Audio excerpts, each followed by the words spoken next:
Hello, everyone. Hello, comrades, activists, feminist friends. We made it. Happy Earth Day and happy anniversary to the Climate Conscious podcast. Please write your message to them in the chat. Today, we're joined in a global solidarity in raising awareness on the issues we face. These issues of climate change are by no means the same as small islands and developing states. We know our realities on the impacts of climate change. To be living on the blue-green marble planet, the one located at the perfect distance from the sun and able to support the beauty of all life form. To be a living, breathing being. I stay hopeful because even on a damaged planet, it still provides and supports all of us and everyone we love. The Earth survived long before us, and it will survive long after us. However, when we speak of climate, it is exactly that, justice. It is about us and the realities we want to create for ourselves, our family, and the next generation. This year, there is a call to invest in our planet, but we want to call on investment in our people, investment in those most marginalized, investment in those on the front line, investment in feminist climate activists. Today, we are reminded to push forward, to honor, to take action, to listen, to speak up, to create space, to do better, to remember that Earth Day will always be a radical day of action, a reminder to raise our voices for the planet and uplift the people on the front lines of the climate movement. To be truly intersectional and inclusive in our approach by including people who don't look like us. We must remember we are not free while any person is unfree, even when their shackles are very different from our very own. The Climate Women for Climate Justice believes that climate justice is racial justice, is climate justice, is LGBTQIA+ justice, is gender justice, is economic justice, is education justice. And when we talk about justice, we don't take it for granted or compare our struggles because we know we are stronger when we build movements. We are stronger when we support each other.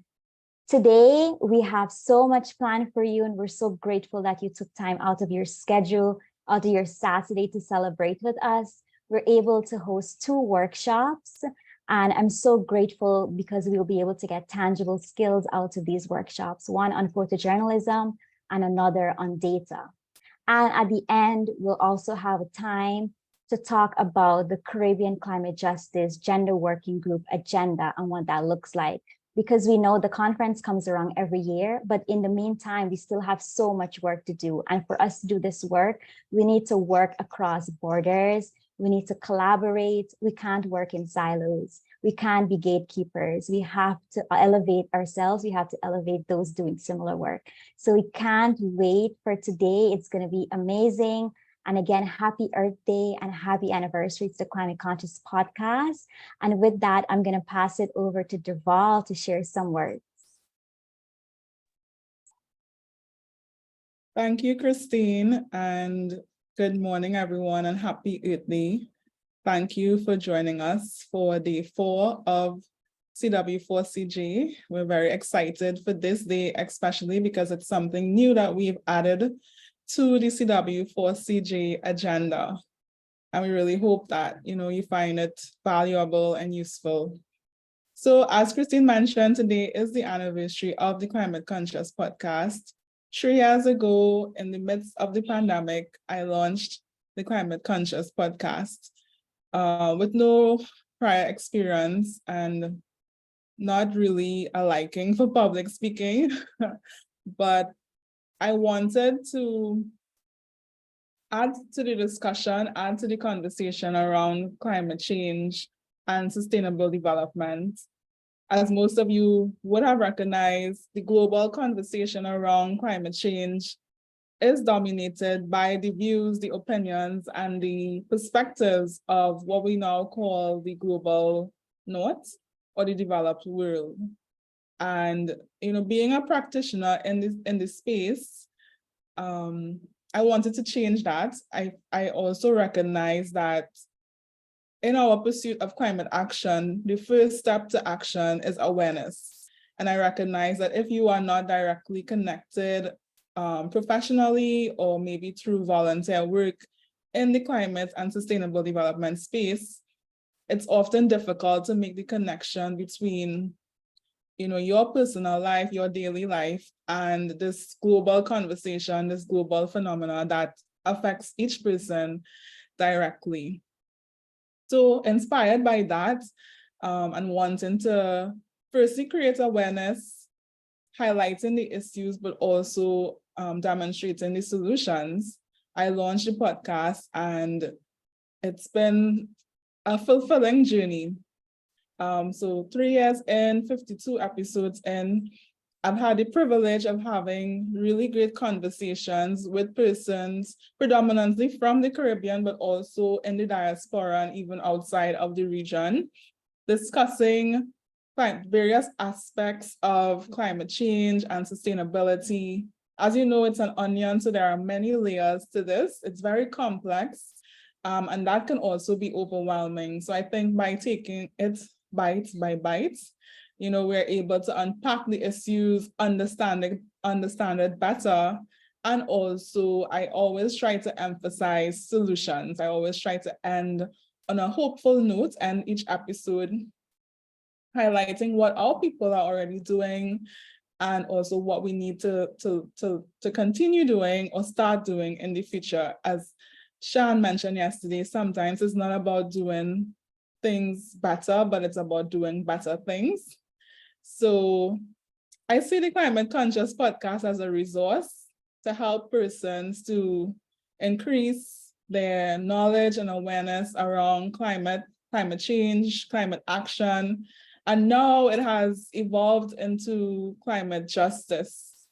Even as our leaders fight for our region to be given a fair chance on the global stage, even within that, we know that there are disparities, there are inequalities that make the already bad situation worse. So I think each of us has a role to play. So while our leaders would be lobbying on the international stage, I think we are leading change from the ground up. And I love interacting and working alongside grassroots organizations such as the Breadfruit Collective, and the many persons that I've met through the podcast and also through hosting CW4CG.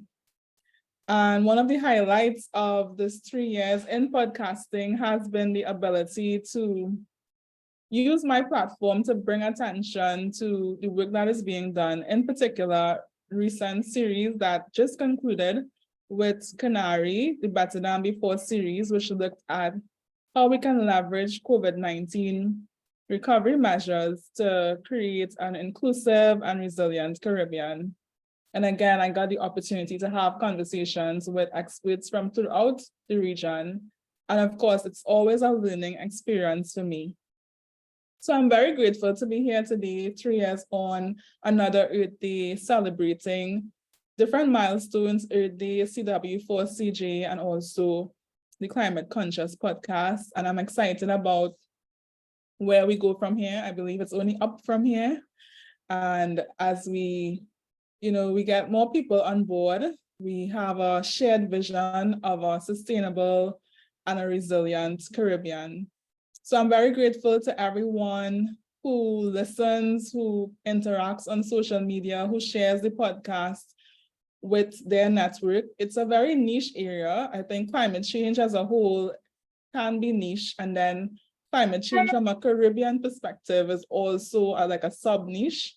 So I really do appreciate the support in getting the word out, helping persons to discover the podcast. And I really do hope that it continues to be a valuable resource for all the listeners.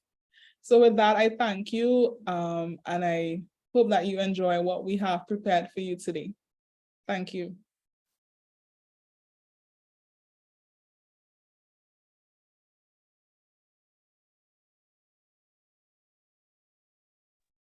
All right, thank you so much, Derval and Christine, for those opening remarks. Hi, everyone. Happy Earth Day. I am Dana Lynn Swavey, the host of the Global Yali podcast and also proud member of the conference planning team. And it is my privilege to introduce you to the facilitators that we have for today's workshops, because there are two. So I know, of course, that you're coming to join either the workshop as it relates to climate data or the workshop looking at climate justice through a gender lens.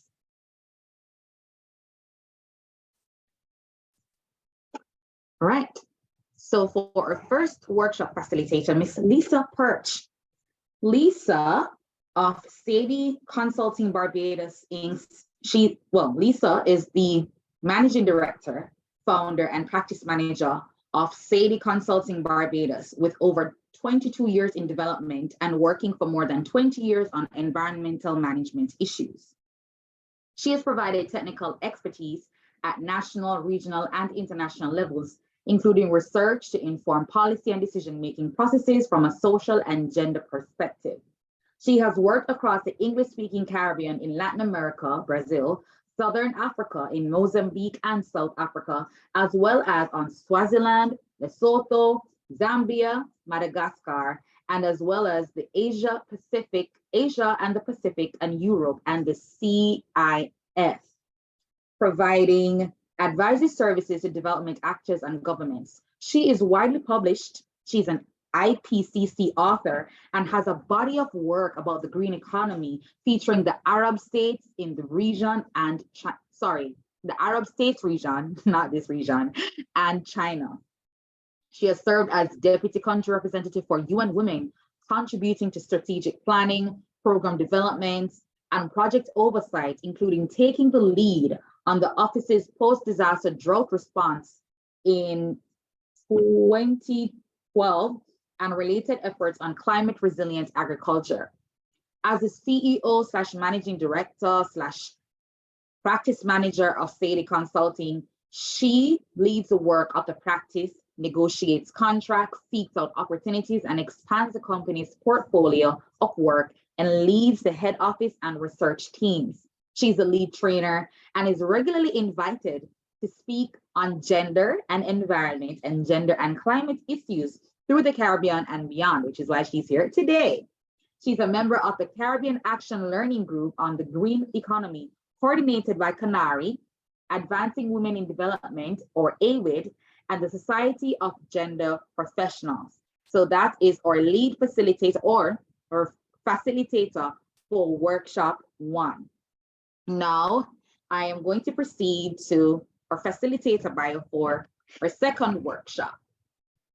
Lydia Wanjiku Kibandi is the CEO at Lensational, a nonprofit social enterprise that empowers women to tell their stories through photography.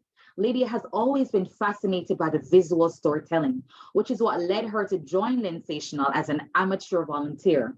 Since then, she has been trained in photojournalism in at the New York Institute of Photography, and has spent 8 years with this amazing organization.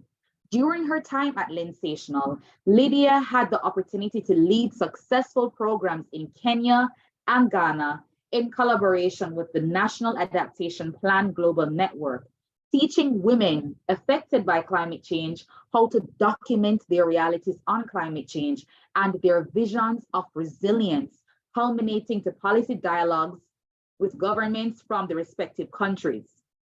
And now she is excited to be running a similar program, guess where? In Jamaica. At Lensational, they believe that everyone has a story to tell, and they're committed to giving underrepresented women the tools and skills they need to make their voice heard. After reading both these exceptional bios, my only concern and desire is that Zoom needs to have a function that we can join breakout rooms simultaneously, because, but don't worry, the sessions will be recorded. So if you're in one workshop, you will access after this conference the recording of the other workshop. So what will happen after this is we will display the option of both workshops. You will be right. So, okay. Master control is definitely on cue. So you're seeing workshop 1, gender data, if that was the workshop you intended to join. And then we have workshop 2, photojournalism, if that's the workshop you intended to join, where you will proceed and will be guided by our very able facilitators for an hour. I think it's 25 minutes or 1.5 hours. And then after the session, you will join, we will all reconvene in this main room here, where we will run the evaluation polls and of course the closing segments for the workshop. So I think, is this now the screen share the real thing? Okay. So now you can, right. So now you're able to join the workshop of your choice, and we'll see you here after an hour.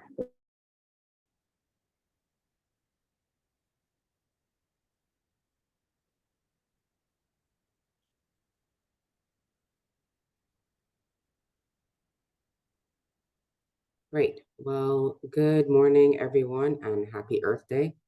It is my sincere pleasure to be here facilitating, but really, I hope, conversing with you and working through on the topic of Show Me the Data, Smart Solutions for Gender Equity. Our focus is going to be on looking at how we can integrate data for effective gender and climate advocacy. My name is Leisa Perch, and you would have heard a brief introduction of me. I'm really happy to be here. This is an area in which I work quite a lot. And with me this morning is my colleague, Tracy Pierre, who will be helping with the PowerPoint presentation, but also with some of the interactive elements of the presentation that we hope will make this an interesting journey for you. I have seen some familiar faces, but not everybody I know. So I wanted to just quickly start off by finding out who we are in the room, and then I will just move on in to the presentation. But you know, classic gender person, I like to know who I'm talking to. So if you wouldn't mind just telling me a little bit about yourselves, Christina and Derval can bow to this one. I know them already. You might not though. So still, they may want to actually just say a little something. So who wants to start? I can start. Hi, everyone. I'm Christine Stonwaru. I use she, her pronouns, and I'm based in Guyana, and I'm the founder of the Breadfruit Collective, and I'm so grateful for you being here. And I guess we can call, so it can, we can call on people. So I'll call on Derval. You can go ahead. Hi, everyone. So Derval Bazi, founder and host of the Climate Conscious podcast. Video.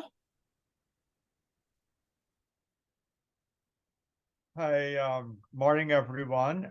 So I'm Vidya from Guyana, and Leisa, you will not remember, but we met I think in 2004. See, now that I see the face, I know who Vidya is. So Hi, I'd have Vidya, been so sorry. right. That was a lot, 100 years ago, when I think you were UNDP then, probably, right? That's correct.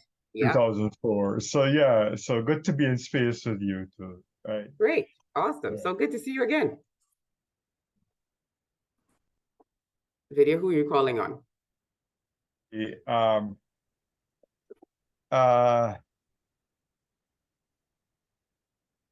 Francis.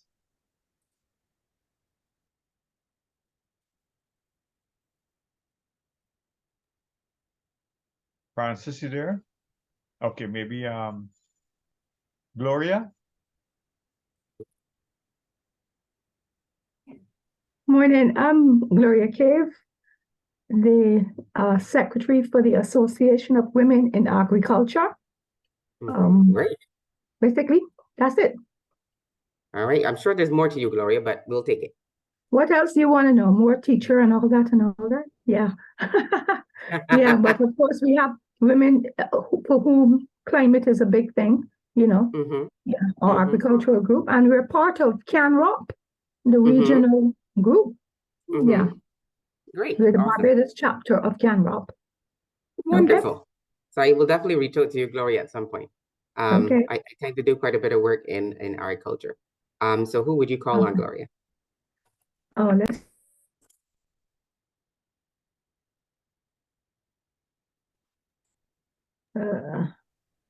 Simon. Is that Simon?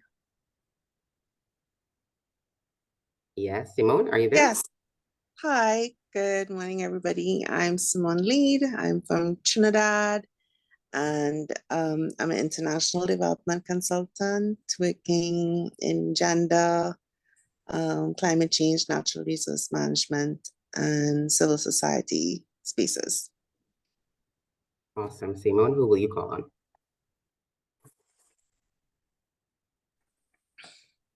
Gabriella?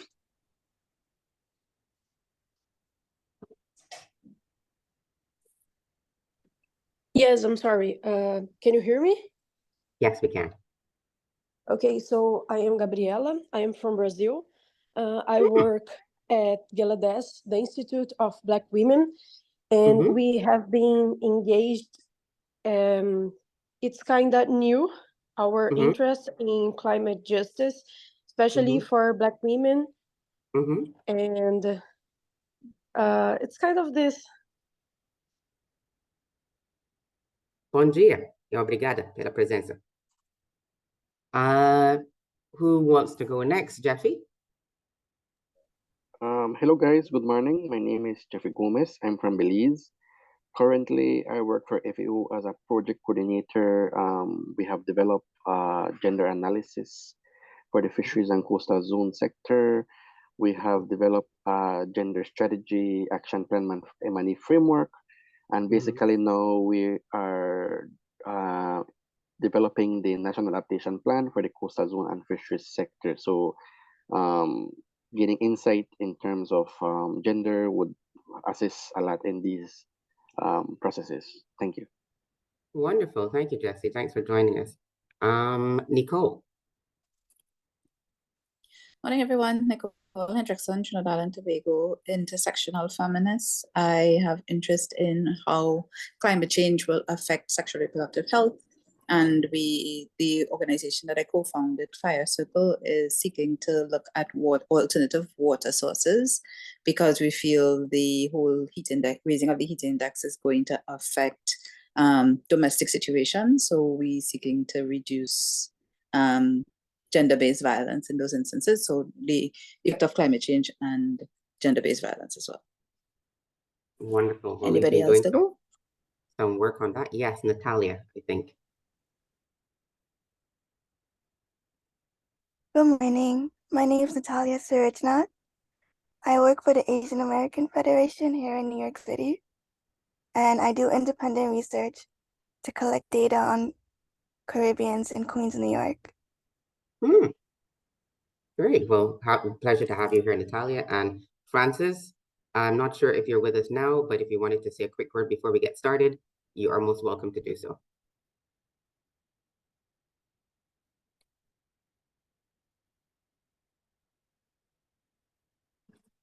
All right, everyone. So, oh, Gracie, how could I forget you? So sorry. Gracie? Hi, good morning, everyone. Kwesi Pierre from Trinidad. One of the research associates with SAEDI Consulting, working on gender and any and everything that Leisa wants me to work for. Yeah, I hope we have a good session here this morning. Thank you, Gracie. So next slide, please. So everyone, really happy to have you here. It's a great mix of different, interests. And so we're going to really try to see, as I do this, I'll definitely try to see if I can touch on some points that are going to be relevant to the work you're doing. Now, most of this you will already know, but just, mindful that we're a small group, thank goodness. But, if we can mute unless we're speaking, I would love to have some good debates and some good arguments, but it's always important to kind of reinforce that mutual respect is going to be key here. We want maximum interaction, so please feel free to write in the chat, raise your hand, even as I'm speaking. I have no problem with that. I'll try to keep an eye on time. And, basically, when you are speaking, if you don't mind using the video, that would be awesome as well. And we're just going to jump straight in. Thank you. Next slide, please, Gracie. So the workshop objectives, we're trying to keep them simple, but part of what we're going to try to do today, because we know persons may be coming to this from various different perspectives and from different levels of experience. So we're going to try to talk a little bit about gender data and how we use data really for gender and climate justice advocacy, and what are some of the key data needs and some of the workarounds when we don't have that specific piece of data. Really focusing on how data helps us to figure out a lot of the who and the why of gender and climate, because that's usually the key questions that we're trying to tackle when we're doing this work. Really trying to think how we can help this diverse group, including advocacy groups and activists, in terms of understanding some of the fundamental principles, but also some of the things we need to think about in terms of interpretation and judgment. I hope we get to that part. And then encouraging, where possible, an evidence-based approach to gender and climate advocacy. I would say, before I even get any further, that what we'll do here is to talk about data and information, because in reality, we need both of those. And many times, particularly in this region in the Caribbean, we often don't have the kind of up-to-date data we need. And so sometimes we also have to look at the information that's there and how we deploy that. But we'll get into that a little bit later. Next slide, please. So in terms of just thinking about feminist climate justice and the gender needs framework, the way that we do our work at SAEDI Consulting, because we often do a range of things for different clients. We work on gender assessments and gender action plans for GEF and GCF projects. We're involved in environmental and social impact assessments and have to look at, well, what is the context and the enabling environment already for gender and social inclusion and women's empowerment. But we also have to look at what are some of the risks that may be coming, even when you are planning to do good in the form of adaptation or infrastructure, energy infrastructure, etc. One of the key things I think to say at the beginning of this is sometimes it's important to just situate ourselves in the knowledge that even when we're planning to do good work on adaptation and mitigation, which are the two planks, and as well now that we've really accepted that loss and damage need to be there, so we have a third, it's important to recognize that as we do what we think is good and beneficial, there are going to be risks and there can be negative impacts. And so it's important to recognize that and to make sure that we bear that in mind as well in terms of how we approach the issue of justice. For sure, that's a very key justice question. So when we're talking about this benefit and we're talking about the risks and the transitions for the beneficiaries, we need to have a clear justice lens, because what is the balance of that is going to be very important to make sure that at the end, there is an overall benefit. Understanding their challenges in the transition is also key to justice. And in order to do this work from a strong intersectional gender lens, we felt it was important to kind of break down, well, what are we talking about when we're talking about gender? And so, yes, we know that we're talking about roles and responsibilities. We're not just talking about men and women, we're talking about masculinities and femininities. But in the context of that, is also important to break it down, because unless we break it down, it becomes very difficult to figure out what kind of data and information we need, what exactly we're speaking to. Yes, in many cases, we'd love to speak to all things, but sometimes that's not important. And the reality is that sex disaggregated data is one element of that.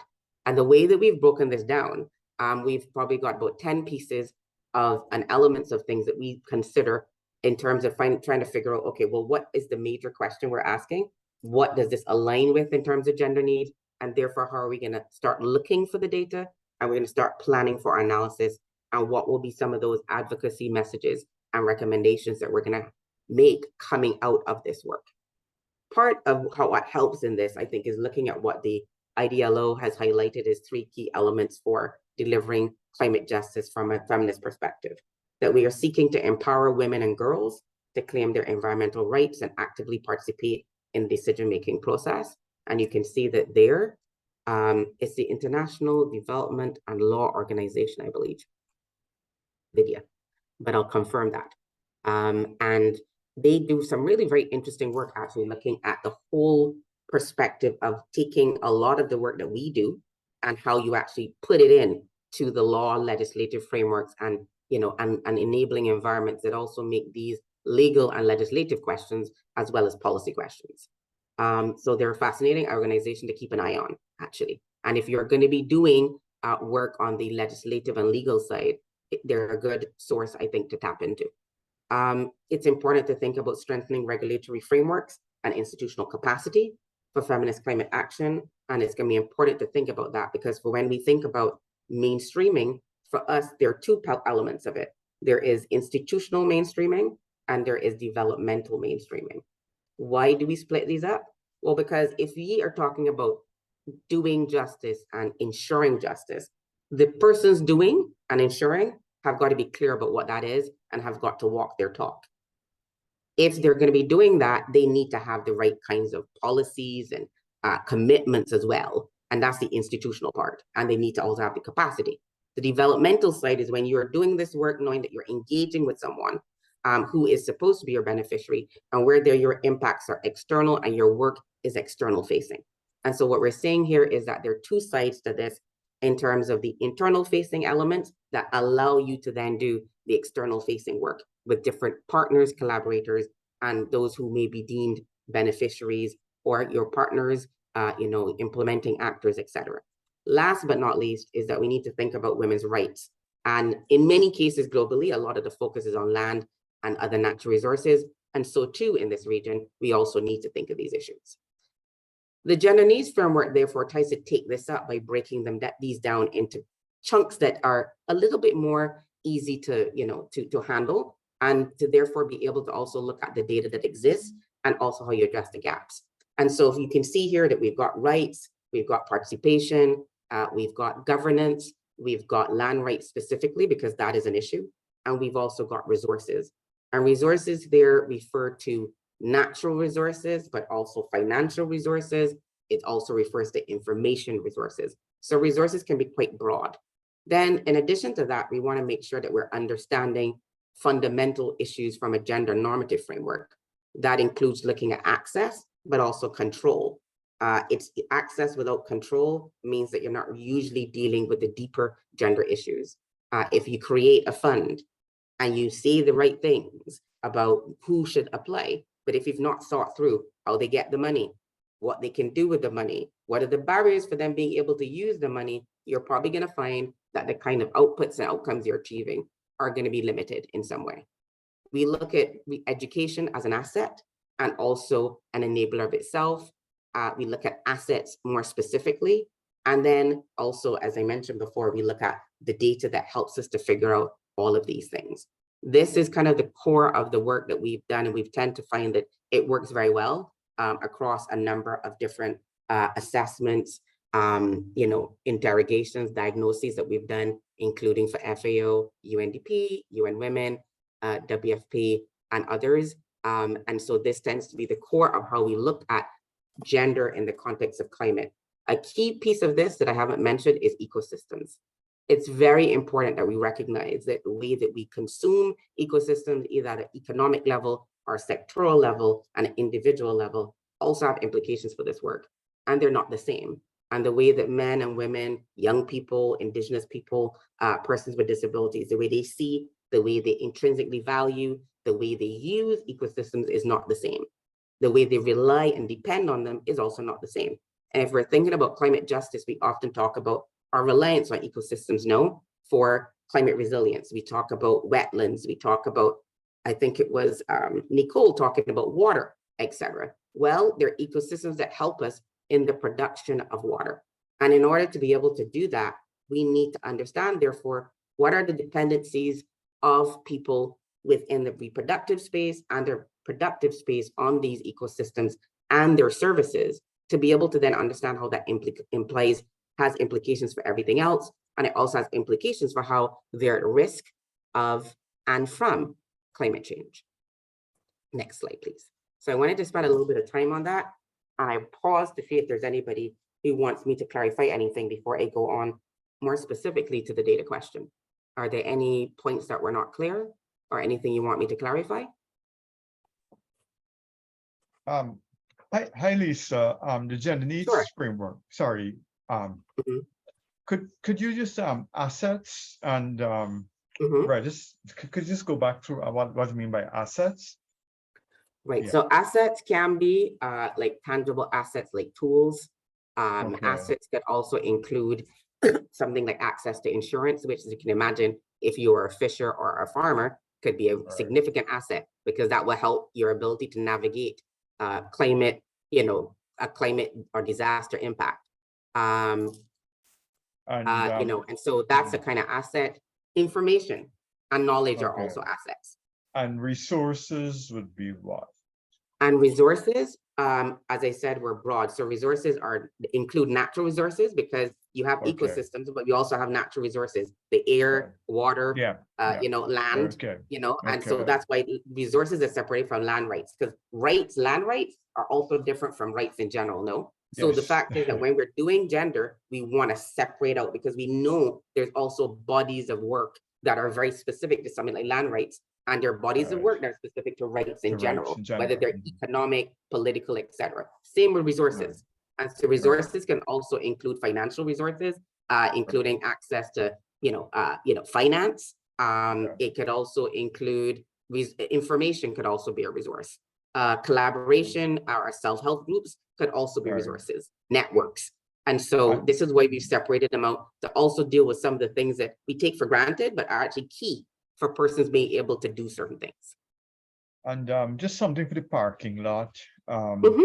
I know that, so I see sex disaggregated data, and this is always a little complicated because, of course, that's right. We want to be inclusive, and already, this idea. So just for us to park in our head in terms of as we're getting out, that how do we ensure that we're moving beyond the binary gender and sex? Sure. And again, I'm sure, others would say. I'll just put it there because I might forget it later. Yeah. No, that's a very good point. So even there, I would say sex and age disaggregated data, because we also need to understand what's happening by age in a lot of the work that we do. The reason I left sex disaggregated data there is because despite the fact that we're having a conversation globally and locally about moving beyond the binary, our data is still very binary.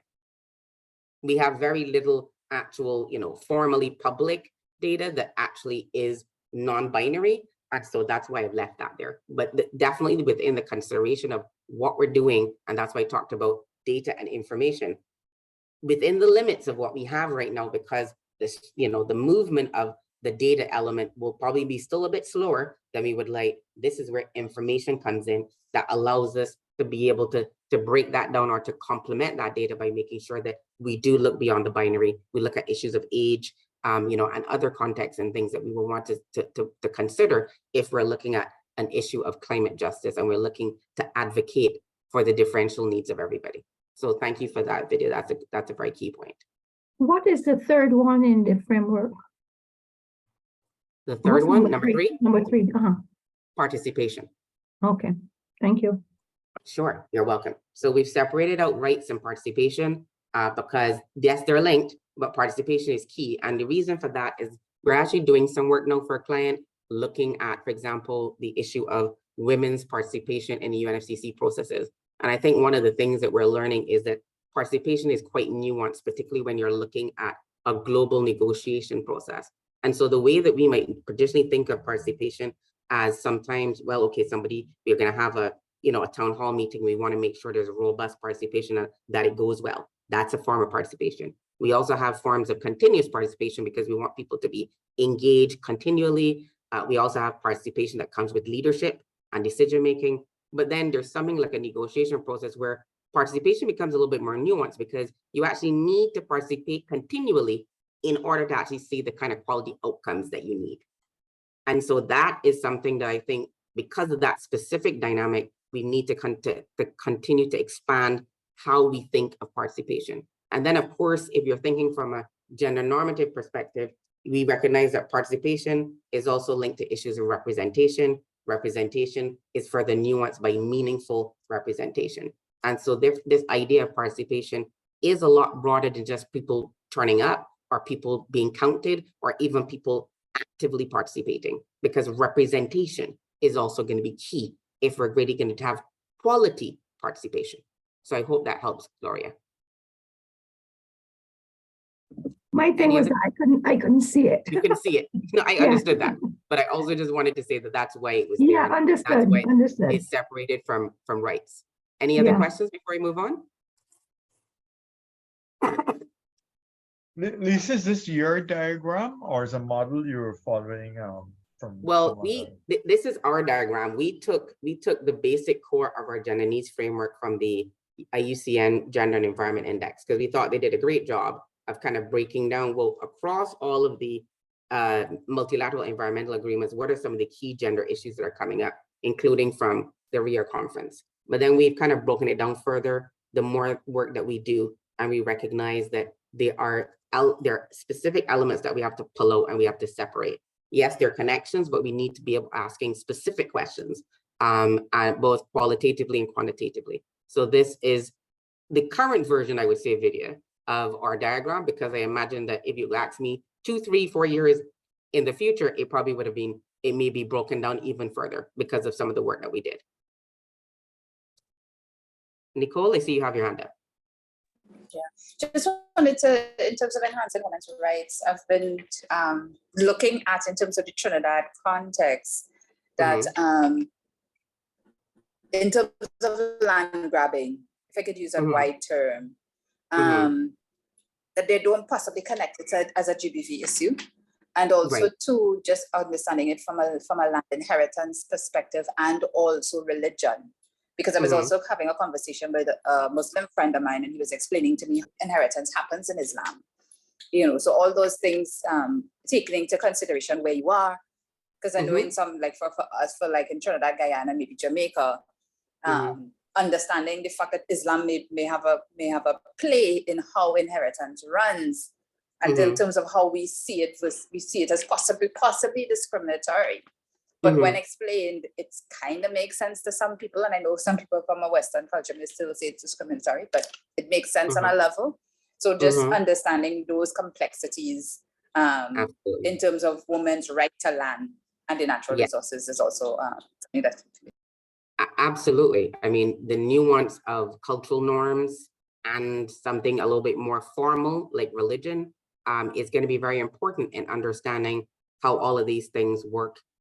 You know, and how they work for some people and they don't work for others. I think another piece that you're raising there, which is an important piece that we're seeing momentum around, is, you know, thinking about GBV in environmental projects and context and climate change, and understanding when we say GBV, it's not only domestic violence we're talking about, it's what Nicole just mentioned, but there's also issues of conflict and displacement that we also need to consider, whether it's physical displacement, economic displacement, you know, social displacement. You know, to the person who's on the receiving end, you know, it is not a positive, even if it's temporary, and it can be quite disruptive. And so understanding violence as not just always, you know, a physical manifestation of violence, but also disruption, and disruption that has negative impacts, I think is going to be an important element to this work as you go forward. So I'm glad that we had a chance to touch on this, but mindful of the time, I'm going to press on. Next slide, please. So we have a conversation with data because, you know, we live in a world where, you know, numbers matter, and where data and information tend to enhance and influence how people see an issue. And so data clearly has the power to bring about a change in opinions, mindsets, and sometimes even a change in policies and politics. It can be used as a tool for educating, for persuading and informing a wide range of stakeholders. And the way that you use it is, you know, can sometimes be very, very creative and innovative. When clearly presented and appropriately interpreted, data can be used to educate decision makers about issues and empower them to enact good policy, to also review, to help to monitor it, and to develop recommendations for systemic change. And that is very much the core of the discussion we're going to have. Next slide, please. So we're going to play this video, and then we're going to go in a little bit more to data, what type of data we're talking about, what kind of data sets. Go ahead, Kwesi. We live in the information age. A staggering 2.5 quintillion bytes of data is created every day. Even so, some blind spots remain. We still don't know enough about the inequalities and injustices women and girls face every day. People have worked for decades to get women and girls at the center of the global health and development agenda. That was about giving voice to the voiceless. Now it's about making the invisible visible.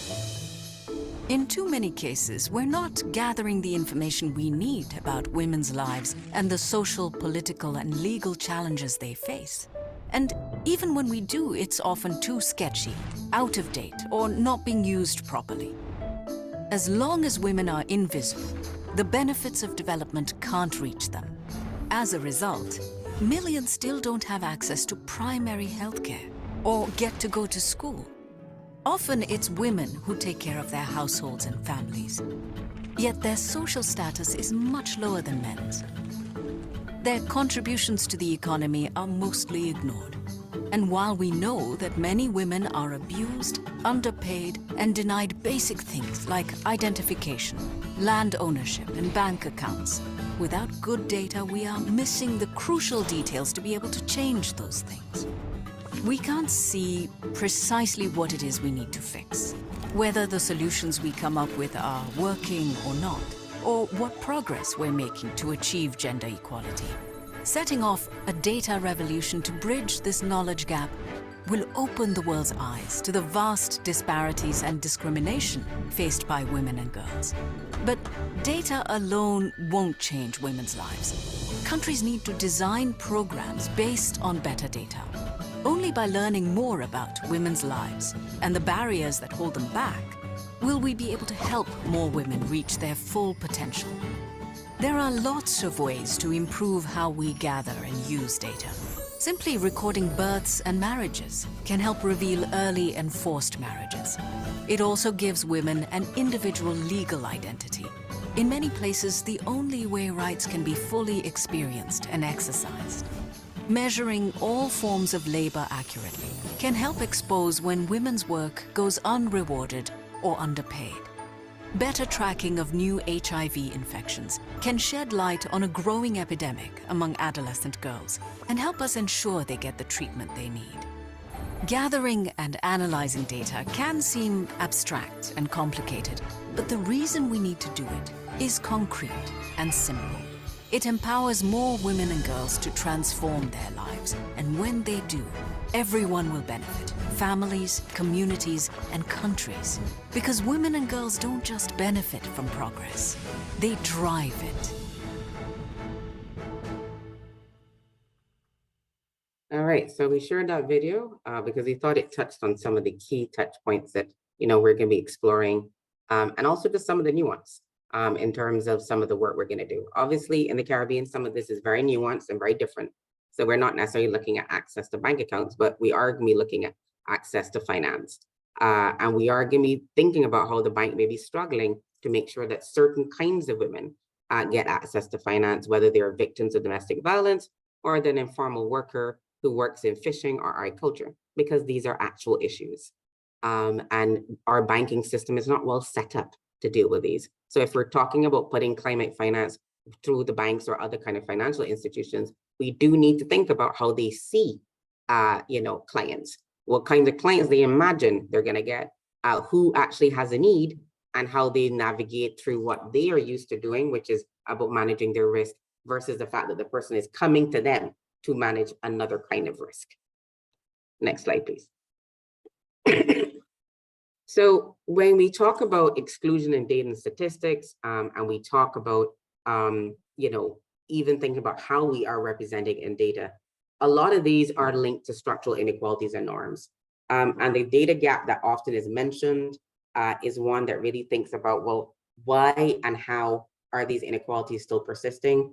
What is it about the way that we collect data that allows us to either make someone invisible, or it, we end up ignoring a part of them. So even if they're in there, we have not considered that they live intersectional and multi-layered lives.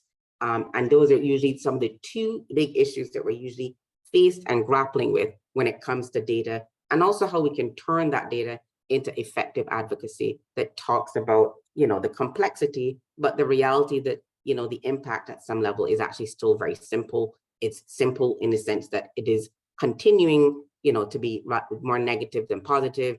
It is continuing to constrain and act as a barrier compared to activities that could be enabling. Next slide, please.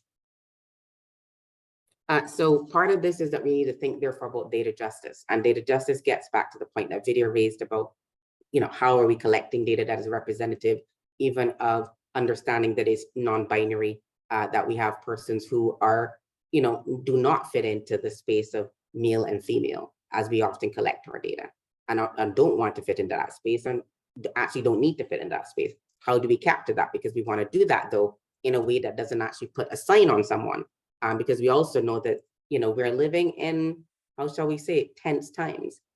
Discussions of gender tend to fall more on gender as sexual identity rather than gender in terms of gender equality and gender development. And so we have to be mindful of that.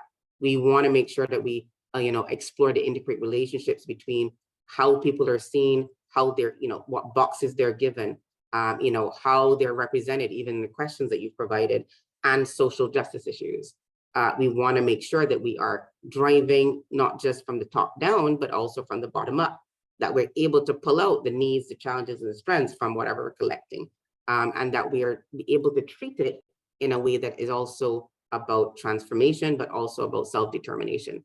And so essentially, we want to make sure that we are crafting, even in our data and our information approaches and the way that we use it, we want to still make sure that we're following justice principles. Next slide, please. So we talk about, how data allows us to gain a greater understanding, how it allows us to know who are the primary users, who controls the resources, and what activities is it used for. These are some standard questions that if you go to the GCF website or the GEF website, GCF is the Green Climate Fund, the GEF is the Global Environment Facility. If you look at their guidance for gender assessments, that second point is usually one of the things that they're asking for you to make sure is covered in your assessment and your report. But we also want to make sure that we understand the socioeconomic environment in which some of this use and control is happening, and whether that environment itself is even enabling or potentially will present barriers. We also want to understand the power questions, because can't do gender work without understanding power dynamics. So we want to understand who wields power and what are those power dynamics and why. So for example, if we're taking a colonial lens to anything, you're looking at historical issues of power and how those manifested in multiple ways, economically, socially, and politically. If you're looking at issues of mitigation and energy use, you want to understand literally the issue of power, how power is generated as a resource, but also who controls the flow and distribution of power, and who's able to access it, and is there cost to that access. And so power dynamics can also take very different nuances and levels when we're doing this kind of work. Next slide, please. So quick stop here to ask, what is your current understanding of the relationship between data and gender equality, and data and, sorry, about to make a little cough here, data and climate change. And we wanted to just ask you very quickly to go into the Mentimeter link that you see there in the chat and just give us some quick words in terms of where are you at when it comes to looking at these issues and some of the questions that you may have in terms of data, gender, and climate change. And it could be what you see in the region and what may be missing, but it could also be about what you think this data could and should be used for. We've got a couple of minutes for this, so we need you to be the speed typers that typists we know you are. And then we're going to have a quick look at what comes up in the Mentimeter before we move on and dive even further into this. Still have some way to go in terms of exploring data types and some of the data sets that are out there that we think will be relevant to you.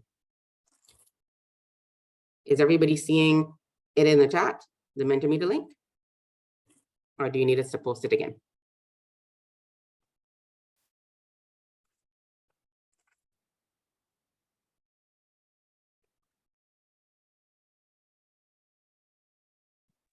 We're able to see it.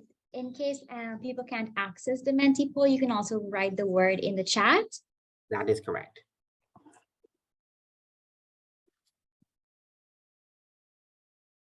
And you can also scan the QR code as well. That's an option. This is this thing right here. At the bottom end of the screen, the square with a couple of squares in it, that is the QR code that should take you also to the Mentimeter. Thank you, Tracy.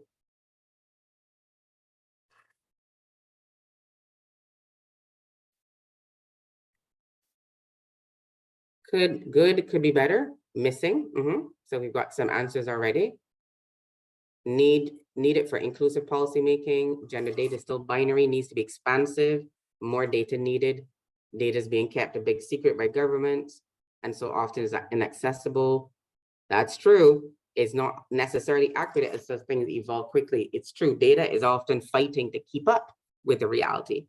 In some parts of what we're talking about, the dynamics move slowly, particularly social change, but in others, you know, and even in this age, some elements of social change are moving very, very quickly. Opportunities exist for community groups to do data collection. That is very true. That is very true. And we definitely need to enhance and boost that. Necessary to create needs assessments. And interesting, every sector needs to do it. It should be a norm to collect data. Great. And then this last point, and interesting information is that in Brazil, the government does produce. Can you go down the, yes, data about social, political, economic, and health, gender access, but it's still being binary. Okay, great. So yeah, I mean, this is a good broad scope of some of the opportunities and challenges that we have right now, particularly with data. Yes, there's a whole issue of information accessibility and, you know, freedom of information processes, policies, and laws, I think are going to be key there. Yeah, great. Thanks, everybody. I think that was any more before I move on, but I think this was a good breadth of the different issues that we have and some of the challenges we have in also doing effective advocacy. Trust, that is very true, Vidya. Very, very true. Trust, I mean, information is in that trust bubble, no? And trust is key for people being able to provide the information. Because if you think about, you know, conversations that we have all the time when it looks at stakeholder consultations, often there are so many dynamics going on. If you're talking about, you know, immigrant community, for example, they are not necessarily always going to be happy when somebody comes to collect information because they don't know what's going to be used for. Is it going to be used to come and pick them up and put them someplace else? Is the immigration department going to follow? So trust, I see many sides of that trust question. It's a really excellent point. If we want to collect good data, we need people to trust that we're being honest about what we're using it for and how we will be use it. So if we're saying it's going to be anonymous, we need to be sure and keep to that. And we need to make sure we have our monitoring and evaluation to ensure that. Cultural barriers, yes, are very important as well. Engagement, how you ask questions, how people will perceive certain words are also going to be very important. So you need to think about that as well when you not just frame the question, but how you present the question. The way you write the question is one thing, but how you present it can be a very different thing if you understand that there are cultural dynamics going on in the room. Excellent, everyone. Next slide, Gracie. So those are very much, you know, a lot of the issues that we need to think about as we go forward. And so and this is important because when we look at some of the priority questions that are on the table and that we find in our work for looking at gender and climate justice, these are just some of them, but these are usually the top ones. Who is being most affected by climate and why? How long does it take people to recover from extreme climate events? Is that shaped by their gender? Is that shaped by their roles and responsibilities? Is that shaped by their livelihood source and income source? What defines that? That's part of that how. What is the quality of the recovery from these events? Are people back to normal, better than normal? Are they worse off? Are there gendered aspects of the exposure, vulnerability, and recovery processes that we're always talking about? But these are not gender neutral. So when you say exposure, you say vulnerability, you say recovery, what's the gendered nuance there? And what does this imply for the speed of recovery or lack of speed that people experience? Does everyone experience the same degree, frequency, and intensity of risk?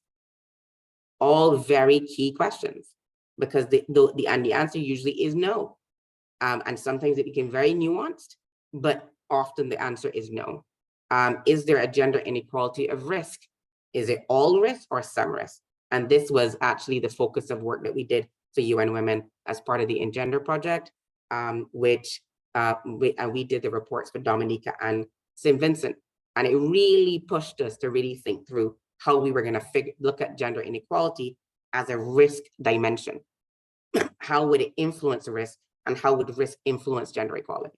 And it comes back to some of the questions that you raised today, including some of the ones raised by Nicole, by Gabriella. So not only is it gender, but if we take a broad gender lens, we have to think about race, we have to think about ethnicity, If you're thinking about this region, we have to think about Indigenous people. We have to think about persons with disabilities. These are some of the key questions that I posit come up or should be central to any work that we're doing on gender and climate justice. And hopefully will also help you to figure out the kind of data that will be helpful in the advocacy that you need to put out there about gender and climate justice. Next slide, please. I think we have a quick question here for you in terms of what did you think of those questions? And do you think there are other questions that we also need to be thinking about if we're looking at this conundrum and challenge and opportunity that is gender and climate justice? Any thoughts?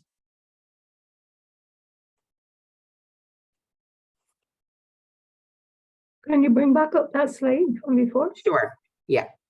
How can people participate in the data being collected about them? That's a good one. And I probably would add there meaningfully participate, because, you know, some persons would say, well, but, you know, we're talking to them, so they're participating. Yeah, but, you know, are they just responding, you know, generally robotically to the questions, or are they actually engaging with you in a conversation? And I think I'm assuming Vidya, but I'm thinking that that might be what you're thinking about. Anybody else in terms of any other questions you think could be relevant? Okay, cool.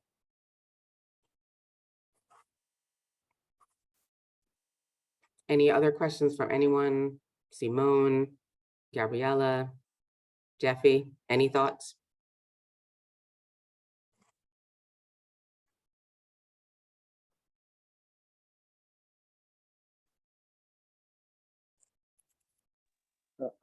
I believe that, Jeffrey here, that one of the problems, for example, we face in Belize is the this institutional mainstreaming, whereby the heads of departments, or I would say management, needs to take this issue seriously, and they are not taking it seriously. So something needs to be done in order to implement these processes within the department. So something to that extent, I believe, is missing, that needs to be done. That's a good point in terms of it. So you're saying, is there institutional capacity? Is there institutional commitment to doing these things? Because it's true. If there's not, you probably will not get to these questions. Very good point, Jeffy. So I see that, is that you, Nicole? Yes, okay. Right, what is the sexual reproductive health response to disaster? Yes, you know, it's shocking because people just don't think about these things. I remember even myself at some point was like, well, yeah, how could I not think about panties, tampons, sanitary pads, etc. It's not like you're going back to your house the next day, and when you're running out of your house, you may not be remembering these things unless you've packed a bag. And how many of us really pack that bag, even though the department has told us, be prepared that you might need to evacuate or leave your house even temporarily. So it's very true. Yeah, and so yeah, I mean, there just is something I think about, not really just thinking about this, but not only the lack, but how difficult it becomes for somebody to engage in any process to understand what they need if they're this uncomfortable and they're worried about other things. And so I think, yeah, there's a whole set of rethinking that we need to think about in terms of, not only is it that persons don't have access to these things, but you can't then ask that person to think about whatever you're worried about when basic things that they need are not at hand. That's what is going to occupy them. How can we disseminate the data which is missing? Yeah. Wow. Okay. Thanks, Nicole. That's cool. Yeah. I mean, I think it's a slow process, but I think we can get there. The invisibility of the LGBTQ. Yes, there is some amazing work happening globally, and there's a little bit of work that was done in the region, you know, last year or 2021 on LGBTQI, even just talking about what the range of different cultural barriers and things have in terms of how people see the region and even affect the tourism sector. And so, yeah, in terms of how we invisibilize the LGBTQI community is definitely something that we still need to think about. And as I said, usually for me, my question is, how do we do it without necessarily pointing a light on top of people? Because we also don't want to expose people, you know, to ridicule, to discrimination, and possibly to violence as well. And I think that's something we're still trying to work around, because this region is very small. Once a piece of information comes through, it's very hard for it not to move or somebody to speculate on something. Yes, dignity kits really are now becoming the norm, but that took a while, as Nicole is saying. As interested in this, I'm going to move on because I think there's more that we can discuss, and I want to leave some space for some actual working group kind of discussions. So very quickly, most of the time we're dealing with two types of data, qualitative and quantitative. I would say that most of the time we spend more time focused on the qualitative, because the quantitative data is usually there, and the qualitative data usually is a focus to either find it or to have it to complement and to further nuance the quantitative data. Again, because we know this region where data usually is not collected as regularly as we would like. But it's important to understand the difference between the two. And so quantitative data is data that can be counted or measured, and usually that's where you get your your ones and your zeros. It also can usually lead to percentages as well, but it's usually where you have that defined number that allows you to calculate and compare who said X, who said no, whose experience is Y, whose experience is Z. And so we usually look at this in the context of population, labor force participation, or the cost of damage from an extreme climate event. The qualitative stuff is a little bit more complicated, but to me more exciting actually, because that's where you get to really look at the combinations, the intersectionality of issues, the intersectionality and reality of people's lived experience. And that is where the wealth of qualitative data comes. This is usually descriptive or expressed in terms of feelings, but it could also be, something that you say, like, when speaking to a group of stakeholders, the majority of them expressed concern about the following point. It often is not represented as a numerical value. And examples of these is when we're talking about things like beliefs, experiences with climate change, reasons for poor climate action. And so it's persons' impressions, their understandings, their concerns, their worries, their attitudes, practices, and behavior, and sometimes even knowledge, although we need to do more on that. Next slide, please. And so when we look at this, it's important to look at data availability. So as you can imagine, we often have a fair amount of quantitative data, but even then, a lot of it is quite old. And so, and we talked about the speed. So data often lags behind lived reality. And so there's always that disconnect that we have to look at and think about, even as we use the data and we think about it in terms of judgment and interpretation. Even with the most up-to-date data set, there's going to be a lag. While some data does exist in a region, as was mentioned before, we just don't have it released. And so we have this issue of inaccessibility. We also don't have the experimentation and use of that data that could also just tell you what are the limits of collecting it in a certain way, and that would help to improve it and be able to not only give us who are interested, but government who needs it even better and richer and more high quality data as well. If you look, for example, at the Sustainable Development Goal gender indicators for Antigua and Barbuda, that was just one country. The tracker was unable to report on 3 out of 4 gender indicators because of a lack of availability. So sometimes you see, like you see on the slide here, so you will have a percentage perhaps of women in the national parliament, but you might struggle to get the demand for quality planning satisfied by modern methods. You may have issues, you may understand major challenges, but you may not be able to get some of the other pieces that you need. And so you don't necessarily have, the ratio of female to male labor force participation that they should have actually. So I think that, that reporting is a little low. And the ratio of male to female means year of education received. Again, I could say to you that the data is there, but you have to go digging sometimes to find it. You have to go through more than one report. And so it's about understanding this kind of dynamic where some information is available, but other pieces that are key to understanding the entire puzzle are not. Then if you make decision on one of your data points when you needed 10, how likely is it that that's really going to take you where you need to go? If you're doing your advocacy on it and you know that the key pieces are missing, probably it doesn't leave you very comfortable in terms of being able to craft that advocacy message, even though we all know we still have to do it because also it's about timing. Next slide, please. The data age is an issue that we've talked about, and I can't reinforce it enough because we know that in many cases we have, yet we don't have a lot of the new census data that will happen.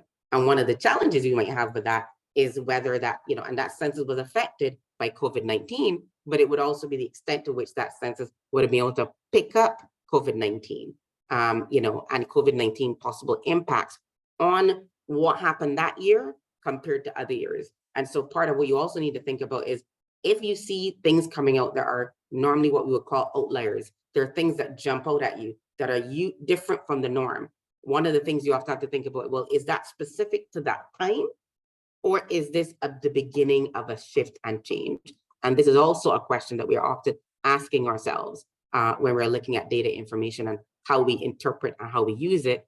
And that is also where sometimes that qualitative data can help you by going to ask people that very question, which often you cannot include, in a survey, or it doesn't allow you to include that and ask other questions. That's where your key informant interviews, your focus group discussions can be very helpful to nuance and understand what is this data point telling us in real terms.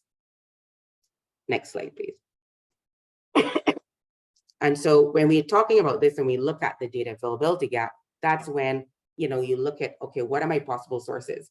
Existing data information, possibly using a survey, then looking at stakeholder engagement. And stakeholder engagement is where we tend to then look at those focus group discussions, key informant interviews, and group interviews. And you know why all of these are important? You can go to the next slide, Gracie, because they give you different pieces.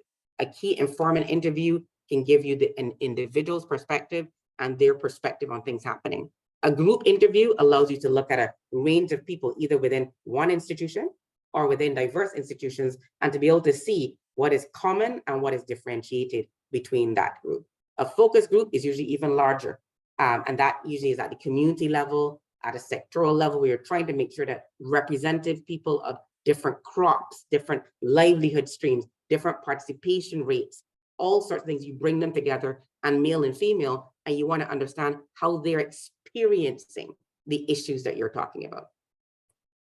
And so this helps to get your information grounded in the country context, grounded in the sectoral context, grounded in the community context, grounded in a livelihood context, and then understand where gender and climate come in.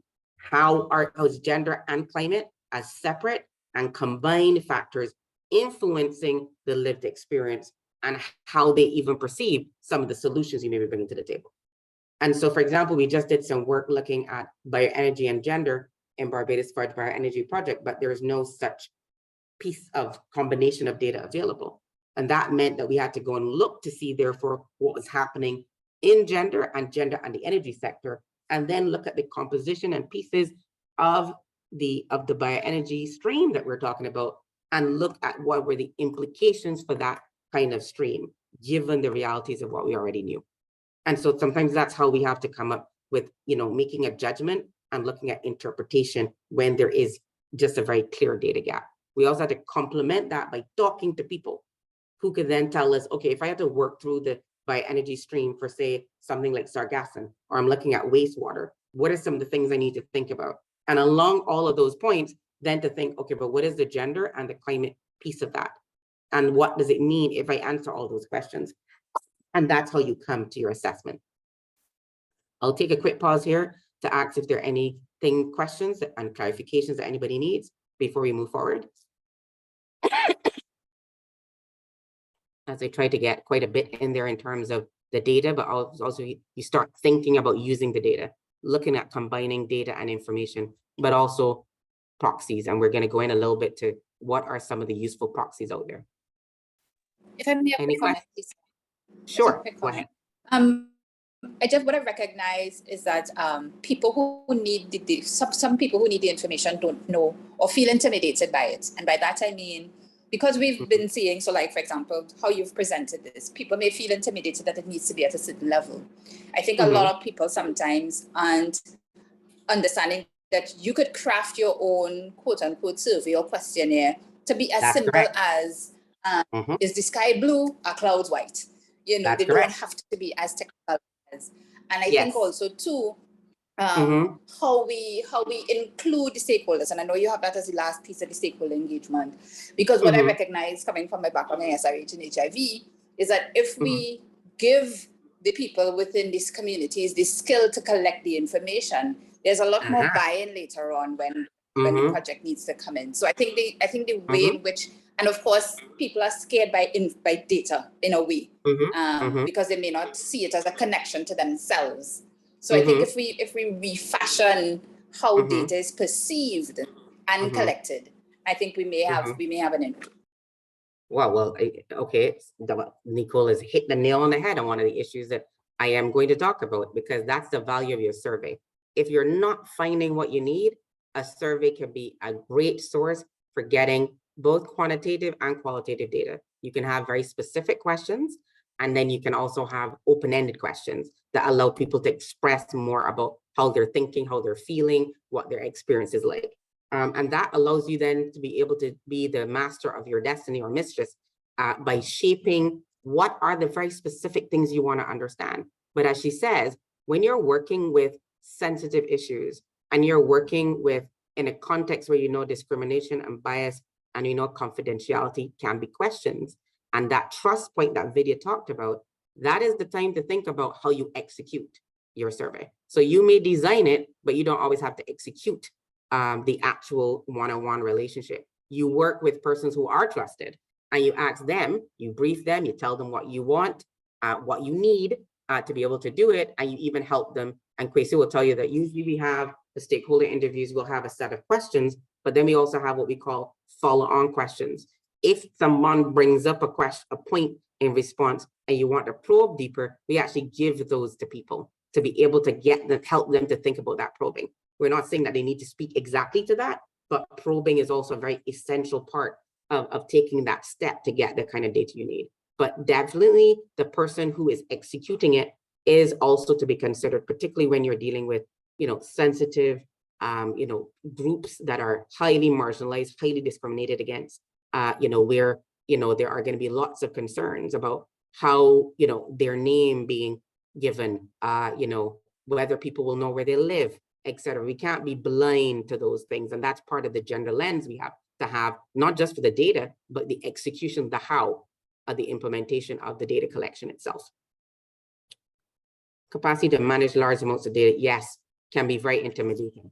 And part of that means that you need to think about whether you're going to have an army of people, you're going to do like a little Excel sheet that has all the responses to the questions by everyone, and you start doing some analysis within Excel, or you can use, there are actually tools out there, and there is one, and the name is not coming to me right now, but I'll tell you what it is. But there are tools out there that are very good at this kind of thing, that are able to manage this. And I think with the growth of AI that we're seeing, that will also help in terms of being able to manage, a lot of qualitative data and be able to get to the core issues of what are people saying, how often are people saying this thing, are making this point, how often are they not making this point, who is making this point and who is not making that point are some of the key issues. And that helps you to then think about what you're saying about what actually is going on, how it's affecting, and who it's affecting.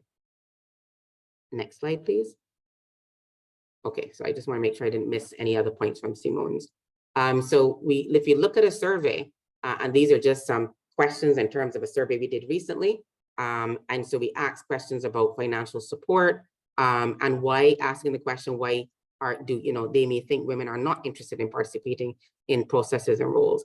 There's also a way in which you can look at yes, no. You can have Likert scale questions, which are those that say agree, disagree, somewhat disagree. That's the Likert scale. You can have open-ended questions, but there's also ways in which you can ask what I call affirmative questions. So if you're looking to understand how people perceive gender, for example, or how people think that gender is being implicated, executed, you can ask them questions like, women are considered regularly in the design of projects for climate change. Another one could be, there is, a clear process for gender mainstreaming, gender equality, and women's empowerment being integrated into the analysis and the design of responses for climate change. And so you give a range of those and you allow people to pick those that they think are most relevant to their context. That is also a way of understanding how people are perceiving issues and also some of the more nuanced ways in which they're perceiving issues. So short word is that in addition to the stakeholder engagement, if you want more quantitative data, there are ways. It just means you have to think through how you frame the question and think about how the person looking at the question will see the question and respond. But there are very interesting and creative ways.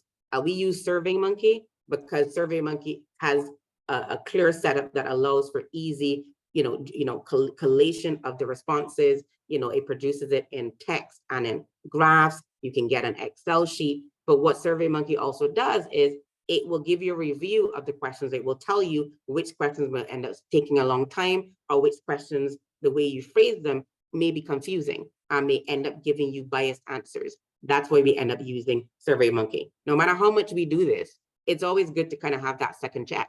We also make sure that we engage with the client.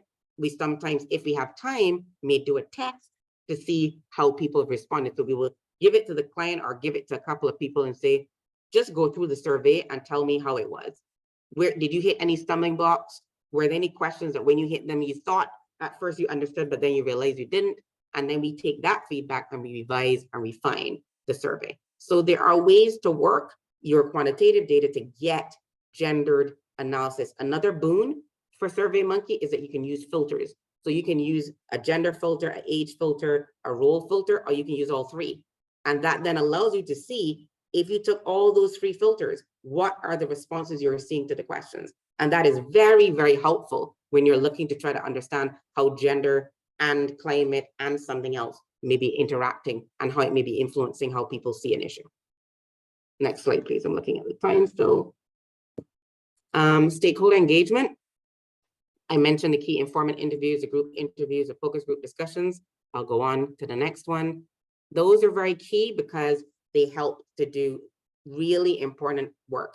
An example from work that we did in Dominica, when we did our stakeholder engagement, we not only looked at what we wanted to ask, but we looked at who we wanted to ask. And so there, because we were looking at the gender inequality of risk, we looked at trying to engage with the Kalamai community, even though it wasn't very successful, but we were doing it remote online because of COVID, but we did at least reach out and get at least 2 people from the community. We also had a focus group with the insurance and banking sector. We also had meetings with government. We had different government departments. We also tried to meet fishermen, and we tried to meet fishermen as a range and a representative of different communities, which were very much involved and reliant on fishing. So the geographic issues are also important. In a place like Dominica, if we hadn't done it that way, we would not actually have found out from, and also reinforce something that we saw in the data from CHARM, which is a climate hazard data set, that there's actually one community in Dominica that over a period of time has had something going on with a weather-related impact that has affected the fishing community, but also the community. And so also having that CHARM data set that went back to 1600 and something was rich data to understand, well, what is the pattern of events? And by being able to plug in those events, we could see events that were, torrential rain, excessive rain, hurricanes, etc. But you were also able to track from that far to now. And because we were able to put it into a chart, we were able to see that the frequency of certain events had increased since, say, 1975 or 1980. The intensity of certain events also had increased. And so those are different ways in which you can use that data and then use that quantitative data to influence the kind of questions you ask in your qualitative part of your analysis and your group. And so these are some of the questions we ask to be able to then understand. For example, what are some of the immediate effects on public services that people need and rely on? Access to programs, how people are able to move around, income losses, and the kind of coping mechanisms that people use and find useful. Time use for men and women based on a 24-hour period and any changes that might have been experienced. The ways in which people use their coping mechanisms. Did they use it to prepare? Did they use it to withstand and survive? Were they using it for recovery? These are just a range of diversity of questions that you can answer when you have that time, you have that ability to engage with the group. And that's where it becomes very valuable, as I said, as a complement to what you might be seeing, in the quantitative, and really understanding the dynamics at play. Next slide, please. And this is just a little bit about mixed methods. I wouldn't go into this very much, but mixed methods really is when you look at that quantitative and qualitative information and data. It also is very helpful when you're looking at nexus issues. So nexus issues is when you have more than one data point, gender and climate. In one case last year, we were doing work on gender, climate, conflict, and displacement. Really interesting, very valuable piece of work that we did, not only for the client, but also for us. We learned a lot. And it was really important to just think about what kinds of conflict and displacement we were thinking about, and what was the role of gender and women's participation going to be as we looked at those. And so when you're doing nexus work, then you really need to sit down and think about how you make sure that your quantitative and qualitative data points and sources of information will give you answers about the interplay of these elements as part of a nexus that you're seeing or you're trying to understand. Next slide, please. Okay, so this is a quick one to go into the Jamboard. And, we wanted you to just do a quick thinking in terms of, given where you are and the questions that you have are the issues you're trying to tackle, what types of data do you think you need? Do you think it's going to be mostly quantitative, qualitative? Do you think you're going to be needing methods approaches? Do you think you're going to need to do stakeholder engagement? This is very, very, very quick. And so Kwesi will give you the link there in terms of Jamboard. And we just want you to just put in very quickly what your thoughts are in terms of what you're working on. So if it's Gabriella who's working on, the Afro community in Brazil and now taking on issues of climate, what does Gabriella need in order to shape that work and to be able to continue that work? If it's Gloria who's working in Barbados as part of the association of, was it women farmers? And she's part of CanRock, what is it that they need if they're going to be engaging on issues of climate? How do they start to position the fact that gender is an issue and that women farmers may be dealing with different issues than male farmers, not just in terms of plot size and land size, but just the challenges they're dealing with in either being able to do their agriculture appropriately. If you're Vidya, what are you thinking in terms of how you're going to be able to execute your work? Similar with Jeffy, as he tries to position FAO and the work of FAO and the government of Belize, what are the kind of data that he thinks he needs to put out there in terms of talking to the government of Belize, but perhaps talking to those managers who still don't understand why gender is an issue, why gender is a thing.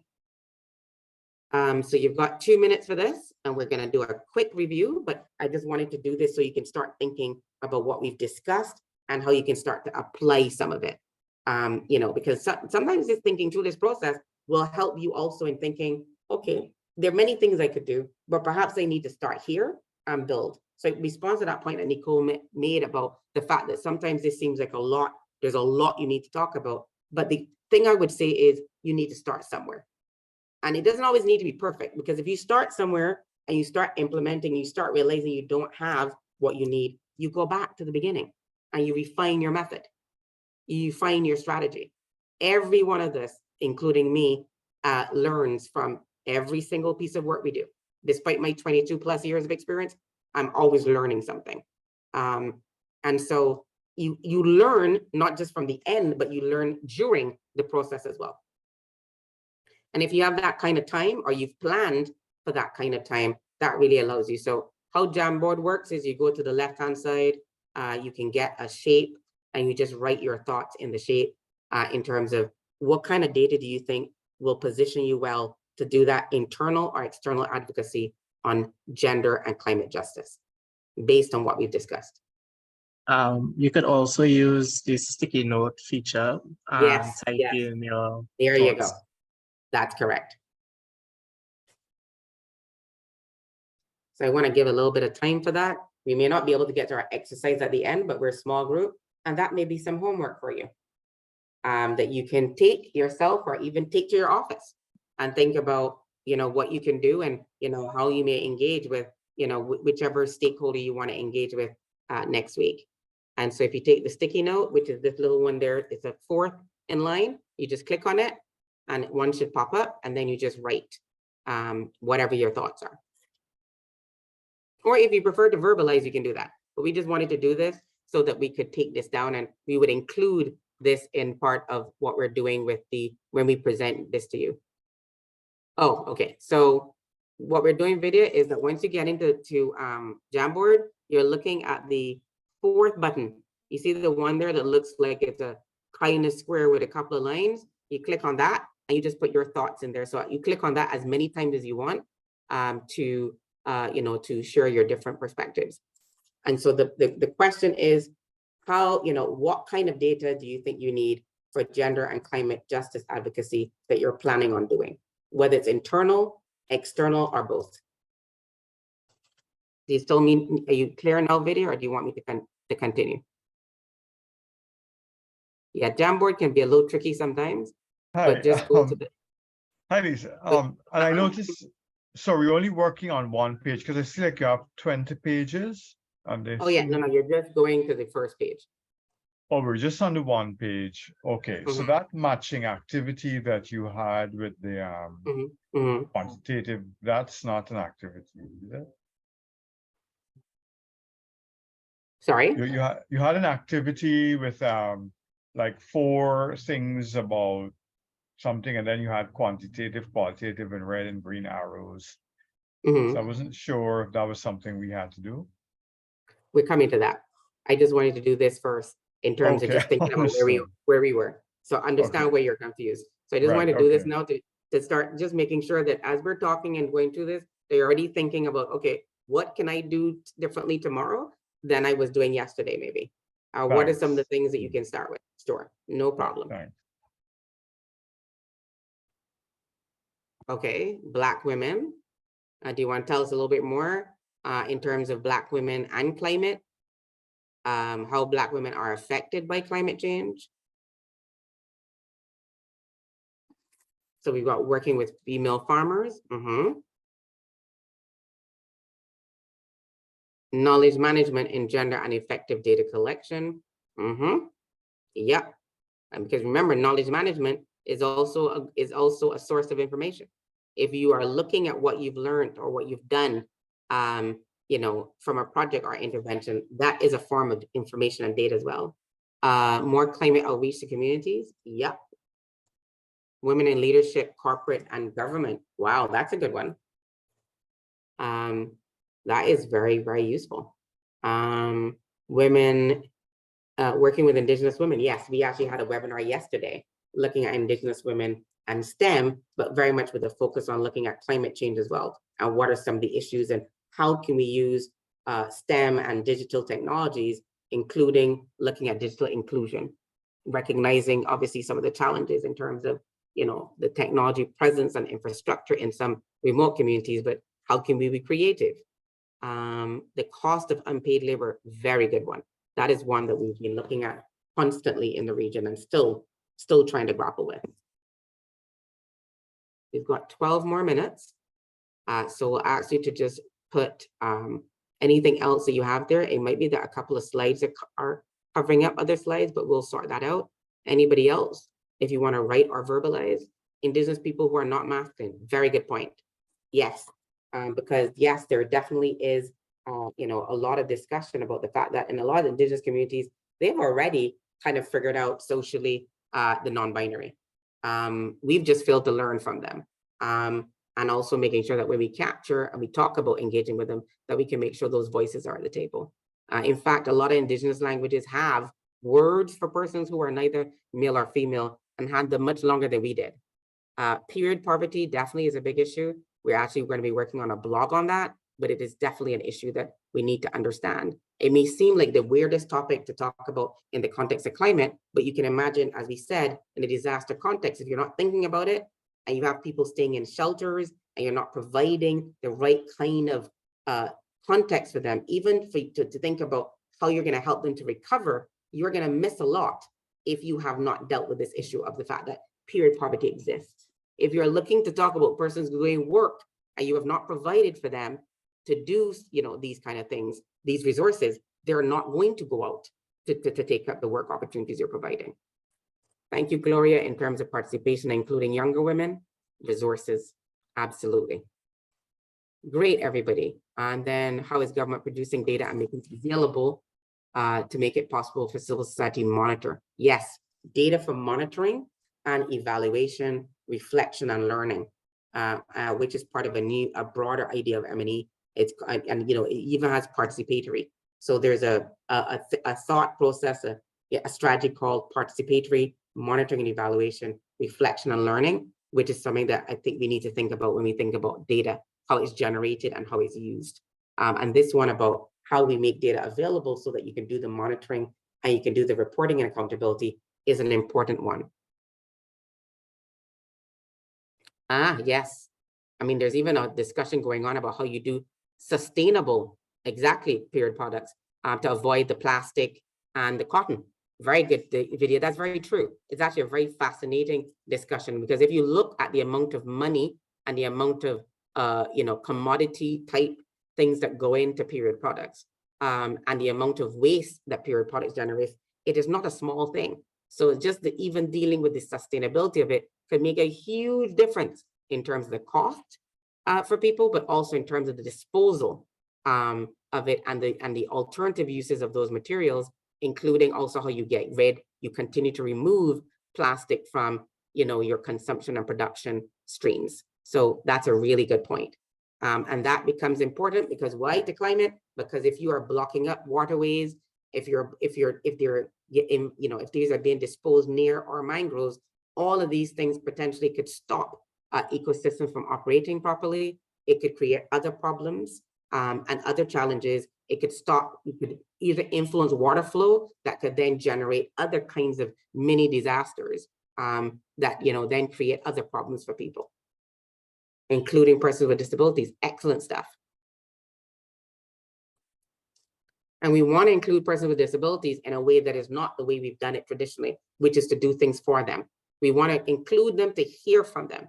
And we do actually have a slide on this later on St. Vincent. So if I don't get to it, it'll definitely be in the presentation. We're able to talk to, I think it was 2 or 3 of the representative associations for persons with disabilities.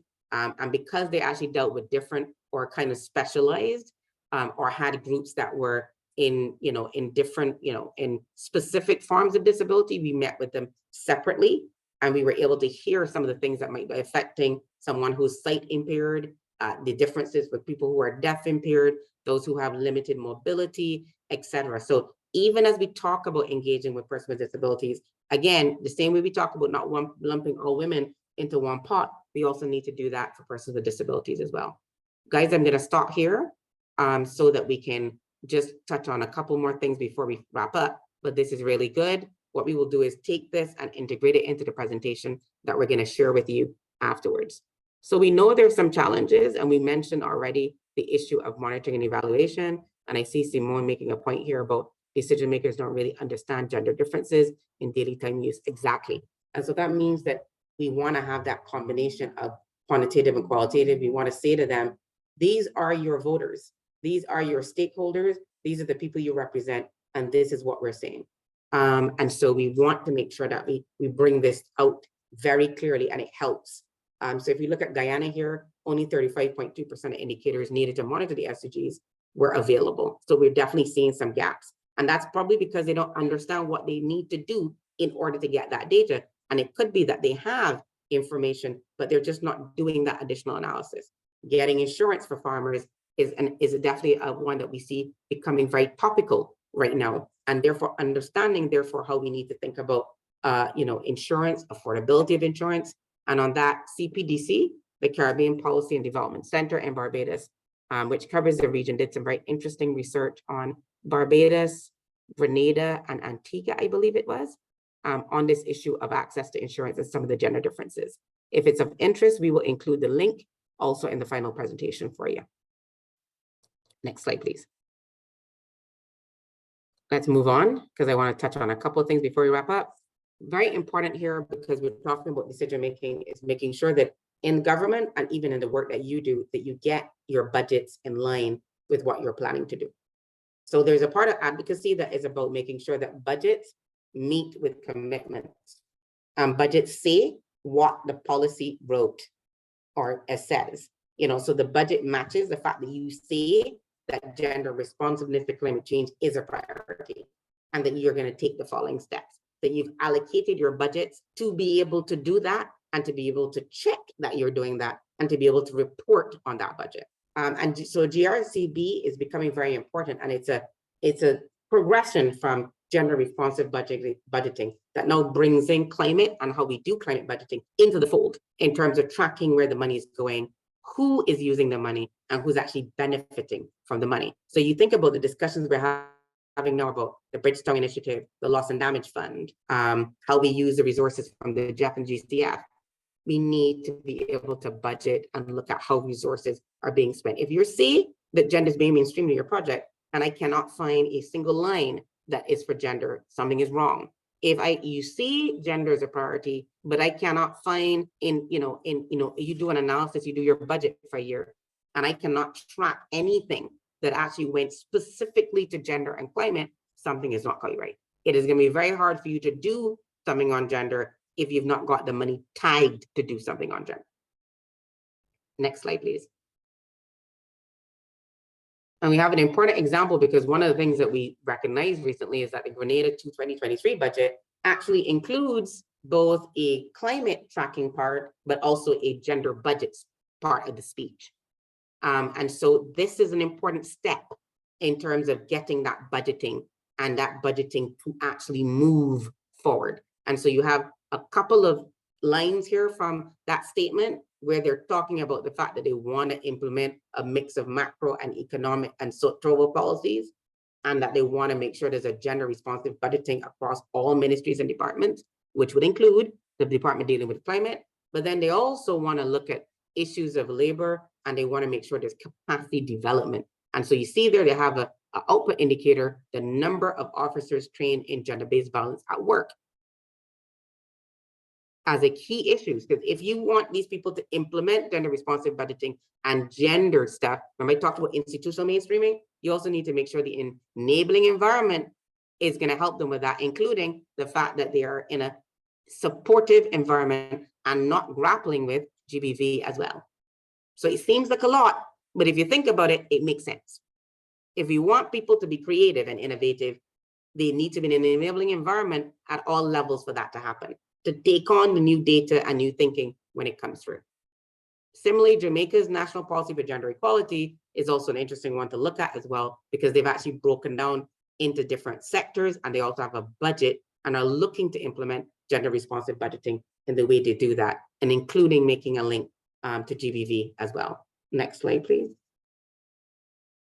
We have 3 minutes. So I just want to do a quick review here of, given some of the challenges we have, there are some online platforms that can give you good information about how risk and vulnerability are happening, and even things like the lack of coping capacity. One of the ones that we use often is called Inform Risk, and we will have it at the back as a link. It's very good because, as you can see here at the bottom, it deals with hazard and exposure. It deals with socioeconomic, including vulnerability. It allows you to look at vulnerable groups. It looks at human vulnerability as well as natural vulnerability. It looks at infrastructure. It looks at institutional, and it looks at things like coping capacity. And so this is a good one, and there is data there for most of the Caribbean, if not all the Caribbean. You can see here that we put up the Haiti slide. Next slide, please. The WIDO Gender Climate Tracker is a good one for looking at participation in the negotiations.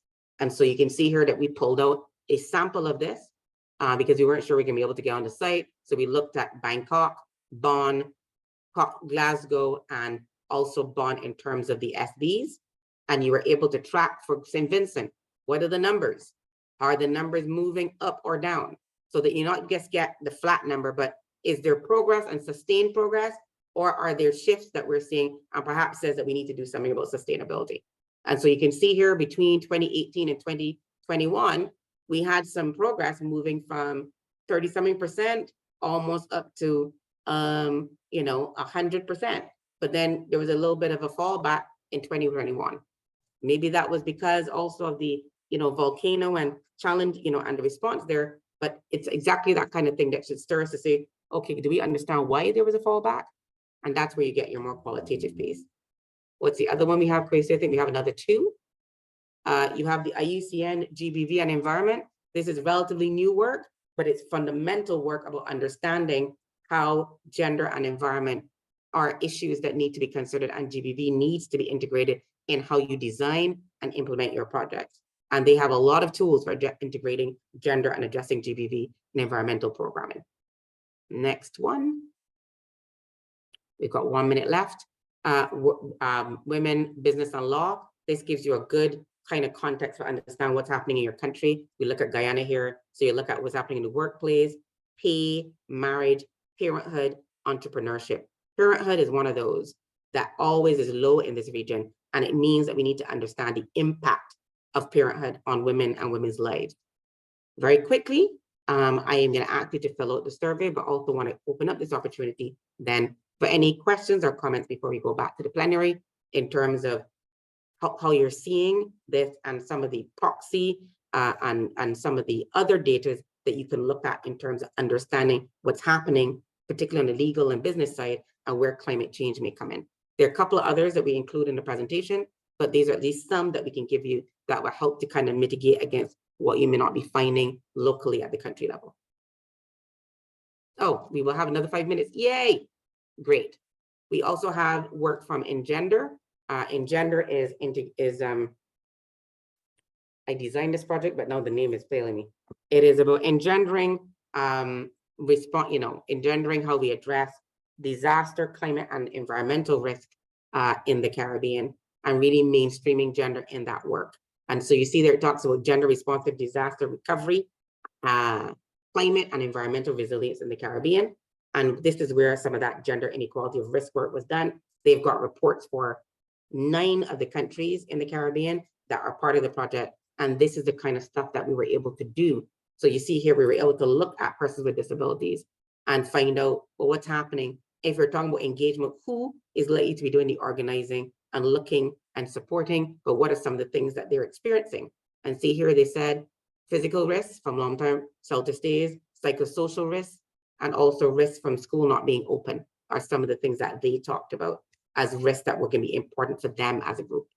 And so by asking these questions and mapping them to the group, you can actually get some very useful information about how gender and climate, and when I say gender, gender intersectionally. So we're looking at ability, we're looking at geography, we're looking at livelihoods, we're looking at age, we're looking at religion, we're looking at that intersectional lens and figuring out what does it mean for how people are experiencing climate, and particularly from a gendered perspective.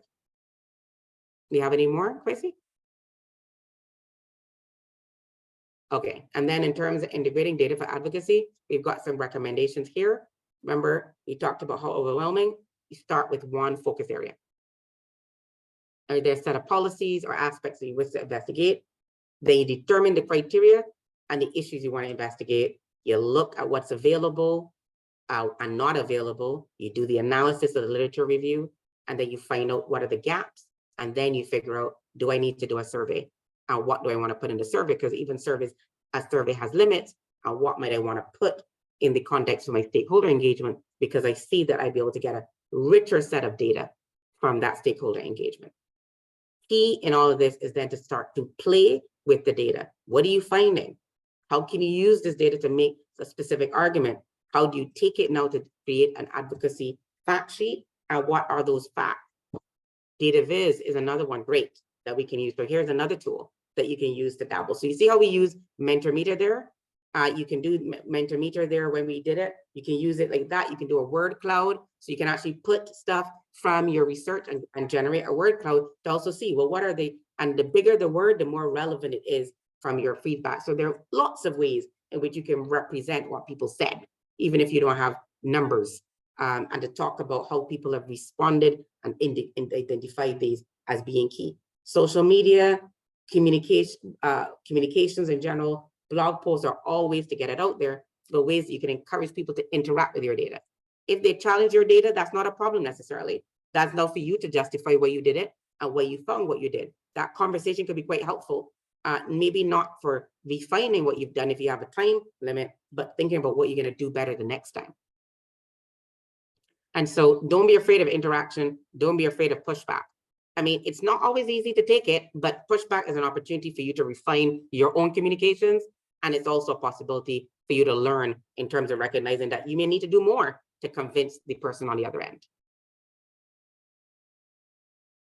I will stop there and just open up the floor for any comments outside of what you're doing in the survey. But any thoughts in terms of if you were going to go and do advocacy tomorrow, where do you think you would be able to start? What might be your priority area? And I'm hoping that we will have some resources that can help with that. And I think the exercise at the back can do that for sure. So any thoughts on what you think your key advocacy point might be, given what you're working on right now? You are welcome, Vidya, not a problem. Lisa, do you just want to go through a couple of slides so they can see what else is there? So there's this one on advocacy through storytelling and photography. And then there's also the exercise I talked about. So this is a good exercise to do after this, to test out what you think you've learned and how you would approach it. Maybe something you want to do with your teams, but it's the kind of thing that allows you to start to think about how you apply what we discussed and what we hope you've learned today, and then be able to come up with a plan to actually execute. And then at the back, we have some resources that you can go on that will help. And we also have some other sources of information that we think will be helpful in doing the work that we hope you're going to be doing. You are most welcome, Natalia. We didn't necessarily do a resource sheet, but we can pull one together for your video. Yes, we can pull one together and we'll send it along with the revised PowerPoint presentation that will pick up your Mentimeter and also the Jamboard, so that you have yourself what you would have thought through in this discussion. Okay, well, I mean, if we find that there are things that we haven't added in, we will still try to see if we can pull it together for you. Thank you so much, everybody. It's tight, and this is a very wonderful and expansive topic, but thank you so much for your participation and looking forward to doing this again soon. Okay, great. So I trust that everyone had a very engaging session. Not to put all facilitators on the spot, but I want to invite them to just maybe take 2 minutes to share anything with the entire group, since we were split into 2 groups, to share a bit about the work that you do and how persons can connect with you and any thoughts coming out of the workshop. So I'll start with you, Lydia. You're still right. Okay. So, well, first to just mention, Deval, that I was very inspired by what you were talking about. And I like the name of your podcast, which is Climate Conscious. Consciousness? Conscious? I don't know. Well, yes, thank you. And because that is so important, especially for people who are not directly affected by climate change. I think that we missed the links there. And in our session, we were discussing about how, we can explore some of those areas that are not spoken about a lot, using photography.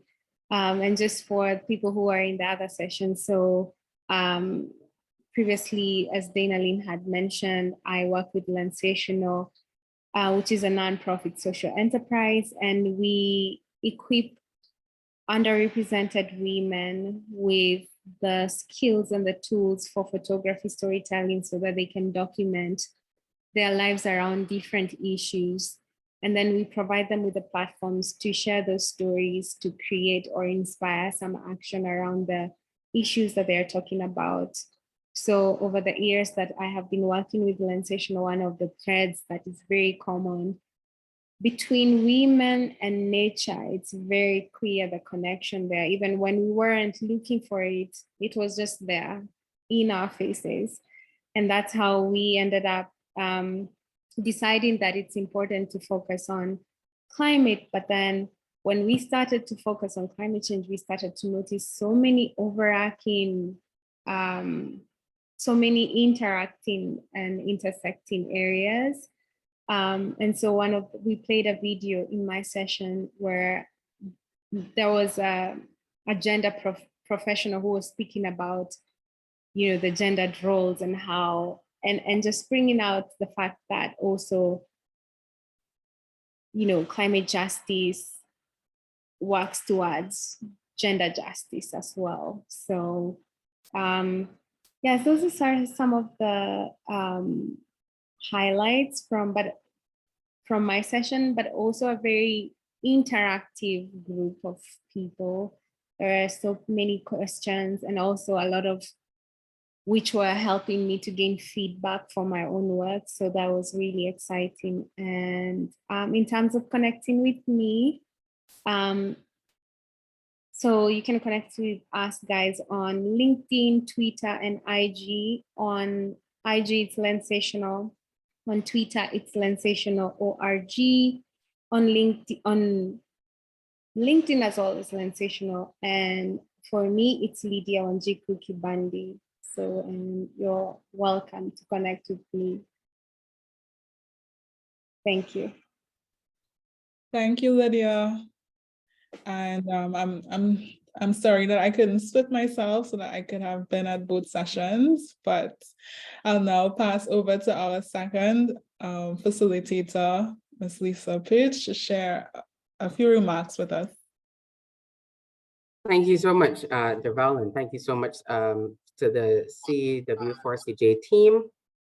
We had a good session, I think never enough time, but we had a rich discussion on data and how we could use existing data that we can create ourselves, and also how we could create new data, new information that would support gender and climate justice, as well as the advocacy around that.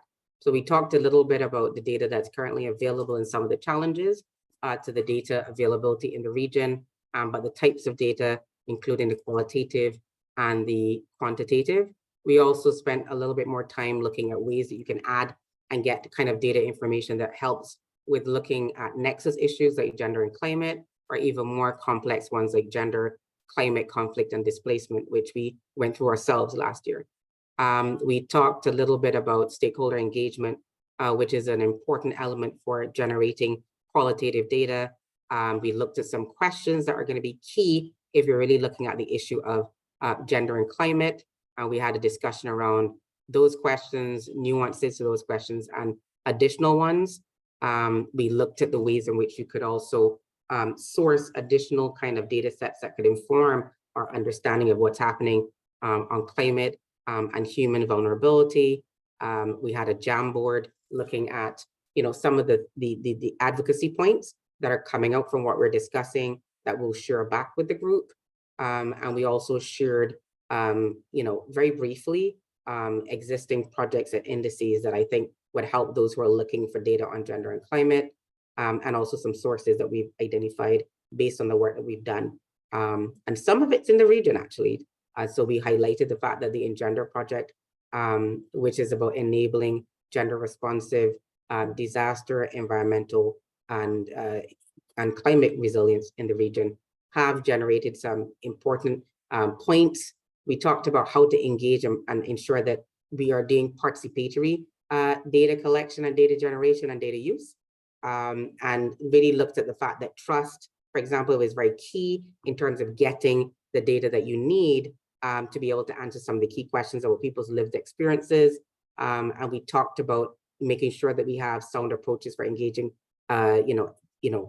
different groups. And so, looking at Gabriela, who is from Brazil, and the work her organization does on Black women in Brazil, how do you make sure that issues of race, ethnicity are integrated? How do you make sure that we look at persons with disabilities in this region, not just in terms of doing things for them, but also in terms of working with them and them leading the charge on what their needs are, being heard and being supported, and having access to resources to respond to both gender and climate.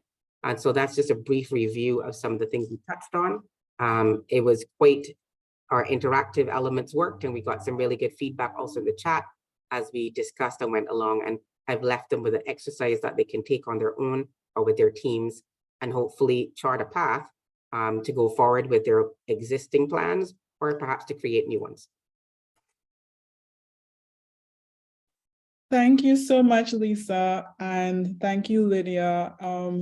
We're so happy that we were able to have these 2 sessions because it supports our intention of focusing on solutions and helping to push forward with the work of gender and climate advocacy in our region. So we want to raise awareness, which is what we're doing with all these conversations, but then we want to move from awareness to action. And we have 2 tracks. So some people may say, are you left brain or right brain? So if you're more data and technical and hard fact, we have something for you. And then if you're more creative, there's something for you. So it's just testament that each of us has a role to play in building a sustainable and inclusive society and a sustainable and inclusive Caribbean of the future. So we are about to break, but before we do that, I want to invite the participants to just share with us using this Menti pool. I have dropped the link in the chat to just share with us what you learned. What is your takeaway from the session that you participated in? And while you do that, I will let you know about the plans for the rest of the afternoon.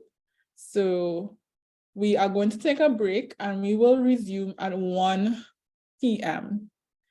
And I hope you all rejoin us and even bring a friend along. This afternoon, we will be going through the collective advocacy agenda coming out of the Caribbean Climate Justice Alliance, right? So as I mentioned, we want to get into action and it's about collaborative action. So we do have some ideas about the things that we would want to do in the region to improve climate and gender justice. So we want to discuss that. We want to hear from you. We want your involvement. We want your commitment to moving things forward. So that session will take place from 1 p.m.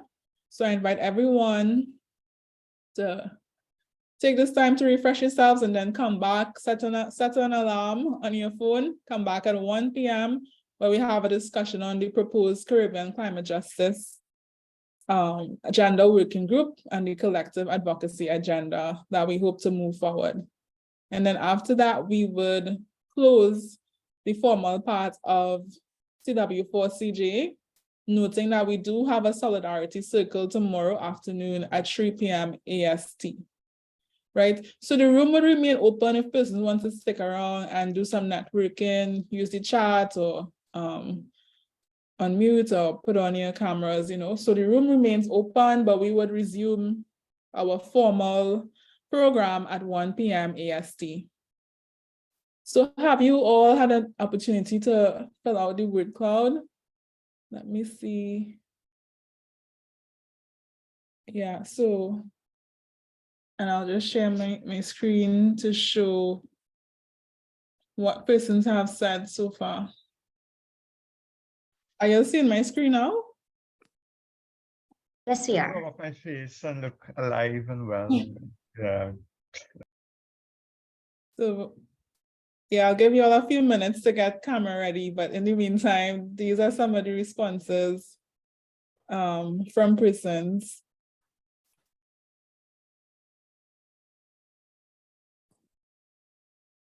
And I see inclusivity is featuring, and that is one of the objectives of CW4CG. Mm-hmm.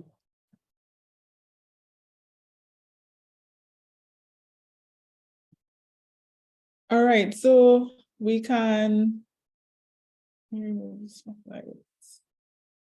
So you can put on your cameras and we will do a group selfie, a groupie. Giving everybody, giving you all a minute to get your cameras on.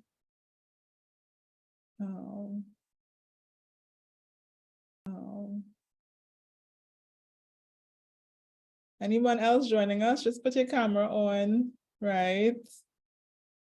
And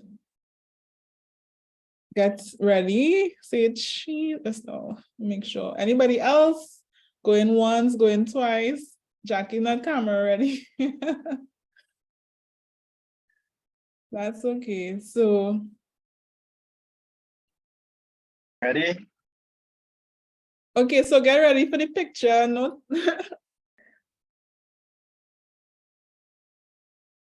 All right, so ready? Aaron, are you doing the screenshot first? Yep. Good now? Yes, is everyone ready? Try to look straight at the camera. Hold it face up. In 3, 2, 1, done. All right, thanks everyone. All right, thank you guys. Thank you so much for having me. Thank you so much for joining us and sharing with us. Thank you, Lydia. Thank you, Lisa. Thank you, participants, and see you all back at 1 p.m.